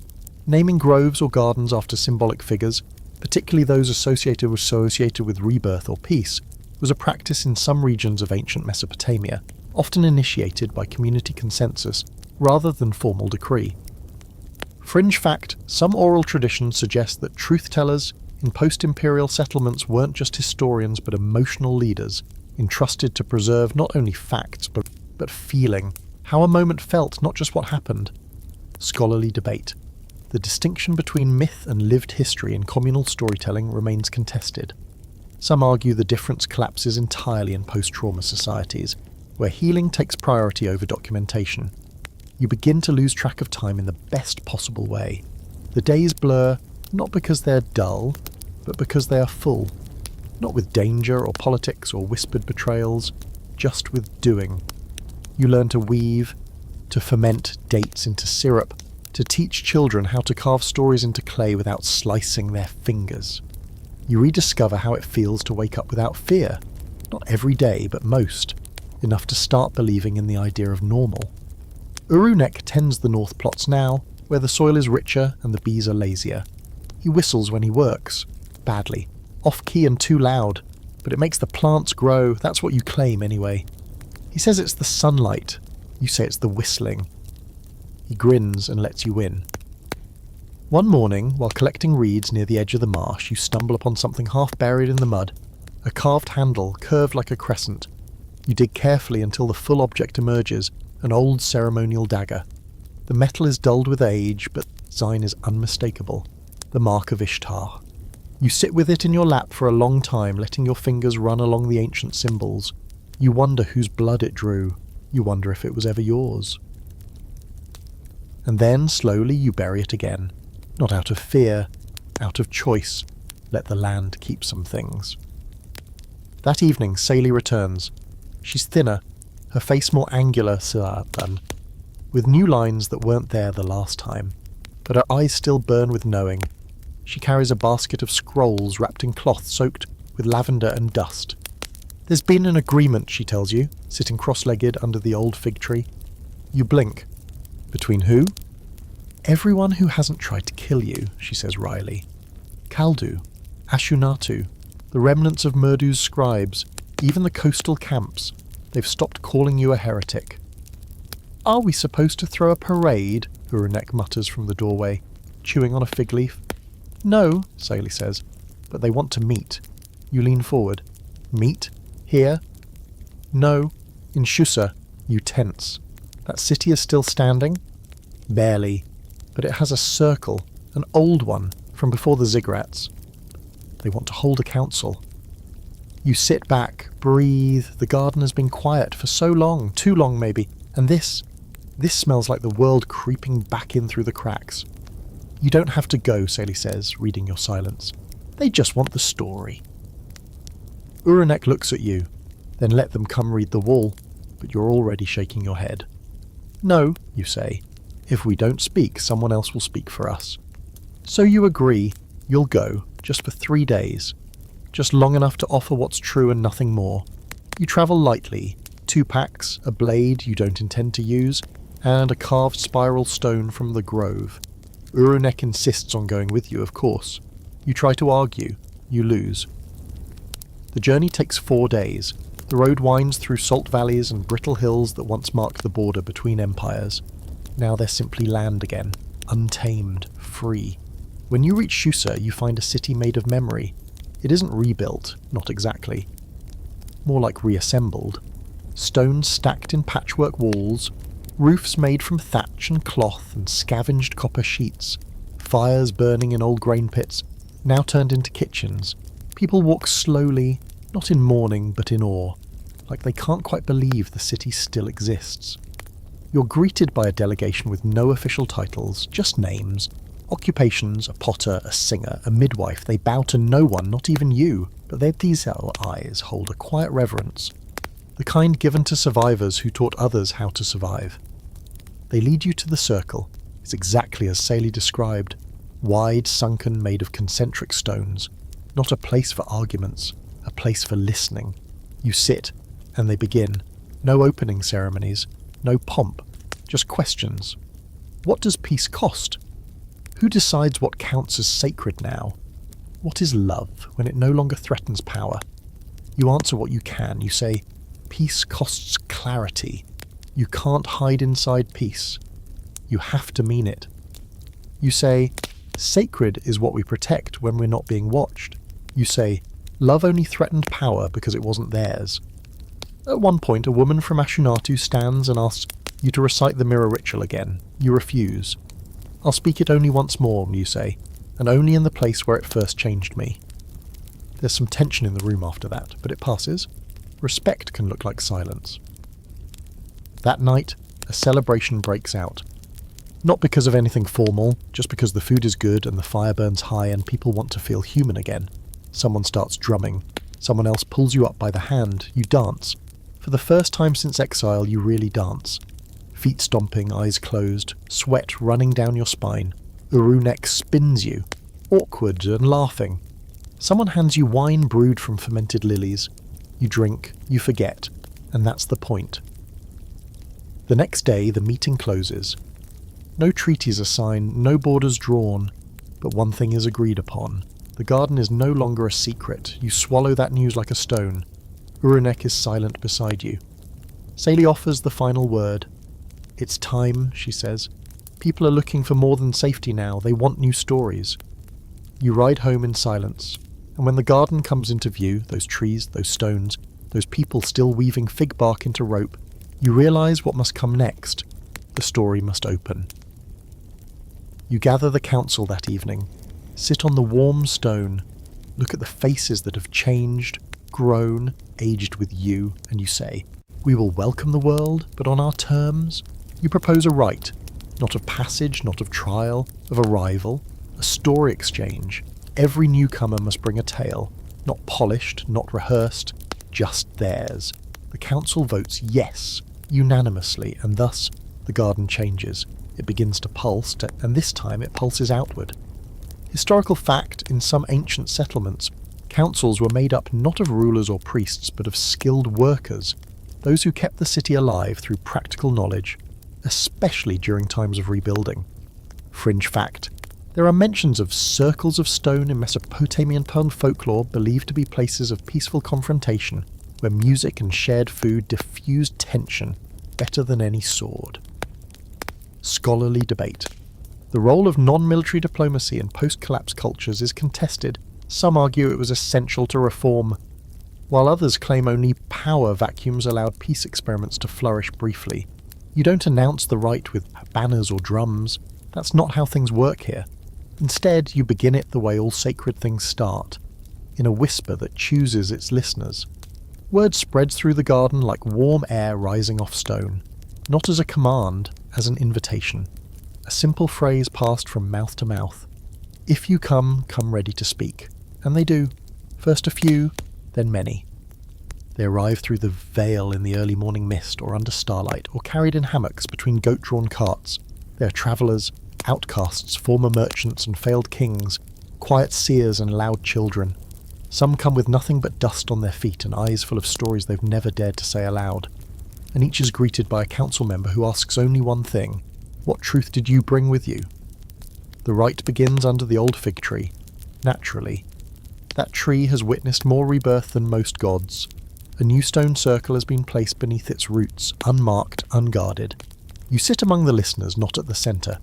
You've refused to be anything more than the first among equals, and even that barely. The first to speak is a woman with ink-stained hands. She once carved scrolls for the temple in Taramu, she says, until her fingers began twitching with a sickness they couldn't name. She tells the story of how she dropped her stylus mid-ritual and was thrown from the script house. She wandered the river valleys for 3 years before finding someone who gave her a different kind of pen, a chisel. Now she writes on walls, on stone. She ends her story with a soft smile and adds, "Sometimes losing the words gave me better ones." Applause isn't part of the rite, but it happens anyway, not loud, just enough. The next is a boy, no older than 12, who confesses he saw a ghost on the road to the garden. It wore his mother's face and asked him what he wanted to be. "I didn't have an answer," he says, "so I kept walking." You remember being that child. The stories stack like bricks, not in weight, but in strength. Each one a beam, a scaffold, a promise. The garden shifts around them, quietly reshaping itself. The fig tree blooms out of season. Someone paints a mural of the river that ran backward in your dream. A girl draws your face in the dirt with a single line, then erases it with her heel. You begin to understand this isn't just about storytelling. It's about claiming the parts of yourselves that were stolen. It's about letting history be messy, personal, yours. One night, Tishtiadu steps forward. Everyone goes silent. Even the fire seems to lean in. He doesn't bring scrolls or tools, just a handful of broken salt crystals. "My name was built to hurt people," he says, voice steady. "So I've stopped using it, but I can tell you what I've done." He speaks of the temple, of betrayal, of loving you in a way that hurt, of believing power was affection, of mistaking worship for warmth. He speaks without apology, but not without grief. When he finishes, he scatters the salt on the fire. It cracks, and no one speaks for a long time. But no one walks away, and that's the point. You begin to write again, not alone, but alongside others. The old temple wall becomes a tapestry. Layers of paint, ash, dye, soot. One section is entirely fig leaves pressed into clay. Another is braided reeds soaked in dye. Another just handprints climbing like a ladder. Your section remains mostly blank. You haven't decided how to capture it yet. Uru-nek builds a bench beneath it, then leaves you alone. You sit there for hours watching others come and go. Some pause in front of your section, some don't. You begin to draw lines, not shapes, patterns, not pictures. Your story is already told, this part is just after, and the after needs room to breathe. One afternoon, a messenger arrives from the borderlands. She brings a clay tablet wrapped in linen and marked with a crescent. You recognize it before she even speaks. Murdu. The last temple still standing. They've invited you to visit, not as an accused, as an honoured guest. They want to show you the new archive, what's been preserved, what's been reinterpreted. Apparently, there's a tapestry of your life now hanging beside the high record of crowns. You suspect it's not accurate. You suspect it's deeply dramatic. You're probably barefoot and glowing. You consider going, not because you care what they've stitched, but because myth doesn't stop evolving when you leave it alone. And maybe, just maybe, it's time to meet the version of you the world has decided to remember. Uru-nek supports it.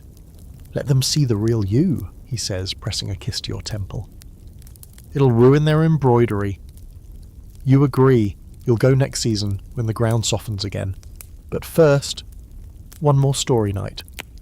The crowd is larger now. Too large for the fig tree alone. They have built seating from old cedar planks. Someone strung lanterns between the taller trees. You take your place not in the centre, but at the edge. A listener, a girl barely old enough to speak full sentences, walks up and says, "I love someone, and I'm scared." You hold your breath. She shrugs. "But you did it anyway, so I'm going to try." And then she skips away. That night you write your name on the wall. Not your birth name, not Lilu, not Mother Flame, just a mark. A spiral. Open on one end. Unfinished. Because that's how the best stories stay. Historical fact, spiral carvings appear in various Mesopotamian artifacts, often symbolizing continuity or the passage between physical and divine realms. Their exact meaning remains ambiguous. Fringe fact, some ancient rites required a speaker to leave behind a symbol, not a name, as a way to mark presence without claiming ownership. This practice appears in sacred graffiti across abandoned temple sites. Scholarly debate. The role of oral storytelling in reshaping post-temple cultures is often underestimated. New research suggests these spoken traditions may have formed the backbone of transitional justice in the absence of formal courts. The road to Murdu hasn't changed, but you ride not with guards or scouts, not with banners flapping overhead or a stone-faced escort bristling with weapons. This time it's just you and Uru-nek on borrowed horses, the sun painting long shadows on the path, and the faint sound of birds you don't remember from your last visit. Maybe because you were too busy trying not to die. You don't wear robes or a veil. You wear earth-coloured linen and old boots patched 3 times by the garden's cobbler. Around your neck, the spiral pendant carved from a fig seed by a girl who once said your courage smelled like mint. Uru-nek has a reed pouch slung over his shoulder filled with stories from the garden, pressed leaves, painted clay, and 3 small scrolls written by children who insisted that if you're going to visit a temple, bring something better than apologies. It takes 5 days to reach Murdu. On the 4th you camp beneath the skeleton of an old rest shrine. Its columns still stand, but the roof has collapsed, and vines wrap through the cracks like the god themselves abandoned it mid-prayer. You and Uru-nek eat roasted nuts and laugh about nothing in particular, but in your chest, something hums. By the 5th day, the walls of Murdu appear, pale, smooth, heavy with the memory of judgment. You ride through the gates at noon, and the guards don't flinch. They nod, open-mouthed. One of them leans into another and whispers, "That's her." You do not correct them. The city is quieter than you remember, less crowded. The market square has more weavers than merchants, and children run barefoot where once soldiers used to stand at attention. The scent of the place is different too. Less incense and more baking grain and citrus smoke. Change, you think, doesn't always shout. Sometimes it just swaps the background smells. You're led to the central archive by a scribe in sky-blue robes who can't seem to make eye contact without shaking. She tells you her name is Elu. She says she used to transcribe punishments. Now she tends the record of forgiveness. The archive is not what you expected. No cold marble, no iron. Just a wide room filled with stitched banners and low-slung scroll tables, surrounded by open windows and soft-sanded floors. There are plants growing in clay pots, lavender, river ferns, even figs. A tapestry hangs on the far wall. You brace for it, but you still aren't ready. It's huge, larger than life, probably taller than the ziggurat ruins. You see yourself in the centre, arms raised, mouth open, flame rising behind your head like a crown. Uru-nek stands beside you, a scorpion woven into the hem of his cloak. Around you swirl symbols, mirrors, spirals, broken scrolls, 2 hands interlocked and dripping gold. You snort. "I look like a hurricane." Uru-nek tilts his head. "I think they captured your modesty perfectly." You both laugh, genuine and too loud for the room as he... Elu clears her throat politely and gestures to a corner where a single artifact sits beneath glass. You approach slowly. It's the mirror. The falcon's mirror. Still cracked. Still humming with a faint pulse like an old heart remembering how to beat. There's an inscription beneath it now. She spoke. The gods listened. We changed. You stand in silence, Uru-nek beside you, and let the room breathe. Then Elu offers you the brush. Would you like to add something? You hesitate. To this, she nods. This archive accepts edits. You've never heard of a temple saying that before. You take the brush, dip it in ink made from berry and smoke, and beneath the grand image of your raised arms and holy fire, you write a single sentence. I was terrified, but I loved him more than I feared you. Elu says nothing. She just bows and leaves the room. That night, the High Priest of Murdu invites you to dinner. You go, not because you care what he thinks, but because your survival means something different now. It means showing your face again and again until no one forgets that the story didn't end at the altar. He's old, kind-eyed, dressed in soft cloth instead of ceremonial armour. He tells you gently that the temples have voted to stop recording forbidden love stories as violations. He says this like a gift. You nod, but deep down you think you're just catching up. When he asks what the garden plans next, you look at Uru-nek, then back at the priest. You say, "We're building a road." He blinks. To where? You smile. To everywhere. The ride back is slower. Purposefully. You stop along the way to visit places you'd once only sprinted through. You leave markers, little spiral stones tucked beneath fig trees, in riverbanks, at rest shrines. At one old city gate, you draw your unfinished spiral in dust and leave it without explanation. Uru-nek finds a boy selling reed dolls on the side of the road. He buys one. It's supposed to be you, apparently. The child says it glows when placed near fire. You try it. It does not. You buy it anyway. Back at the garden, they greet you with fruit and firelight and not one question. They don't need to ask if you were believed. They just press a stone into your palm. A new one, smoother than before, carved with 2 spirals touching at the edge. You keep it close. That week, the garden finishes the northern grove. They name it the Path of Returning. You say it's too dramatic. They ignore you. Children begin drawing their own tapestries now. Crude, wild things made from cloth scraps and dyes made from berries and moss and whatever they can sneak from the kitchen. Most of the tapestries feature someone with hair like yours, always on fire. They never get the nose right. You stop correcting them, because it's not about your face anymore. It's about the story being theirs now, and that feels like freedom. Historical fact, some Mesopotamian city-states kept living archives, where new inscriptions could be added over time by scribes, elders, or public contributors. A rare, evolving form of historical record. Fringe fact. Reed dolls were sometimes used as protective charms, especially in regions where oral storytelling was dominant. Some had miracle claims tied to them, though most were made simply to honour memory. Scholarly debate. The concept of returning to former sites of trauma for symbolic closure remains debated among historians. Some argue it's historically supported by ritual, others see it as a modern interpretive overlay. You wake one morning to birds fighting in the fig tree, loud, unapologetic creatures, one with feathers so red they shimmer like flame, the other grey as river stone. You watch them tangle in the branches for a moment, feathers raining down like blessings or warnings, until they burst apart and vanish into the blue. You take it as a sign. You're not sure of what, but after all these years, you've learnt not to ignore strange birds. The day unfolds like most do now, soft, steady, rich, with the kind of meaning that doesn't try to announce itself. Uru-nek brings you a carved bowl filled with almonds and plum slices, and the two of you eat while watching the new fig grove sway in the morning breeze. The garden is alive with chatter. Someone's arguing over basket designs. 2 children are pretending to be fire priestesses, bossing their imaginary temple guards around with alarming conviction. The mural wall has grown so wide they've had to wrap it around the side of the temple ruins. You check it each morning, not to monitor it, but to witness. Today there's a new section, dozens of spirals layered and overlapping, like a storm of fingerprints. Someone's added your original line in small choice, careful script beneath it. I was terrified, but I loved him more than I feared you. You run your fingers over the text. You can't feel the ink, but you feel the weight of it, the truth, like heat radiating from stone at sundown. Later that afternoon, Saley returns, dusty, smiling, wearing a cloak patched with so many symbols you can barely see the original fabric. She greets you with a long hug and says simply, "It's working." She tells you the line without end has become more than rumour.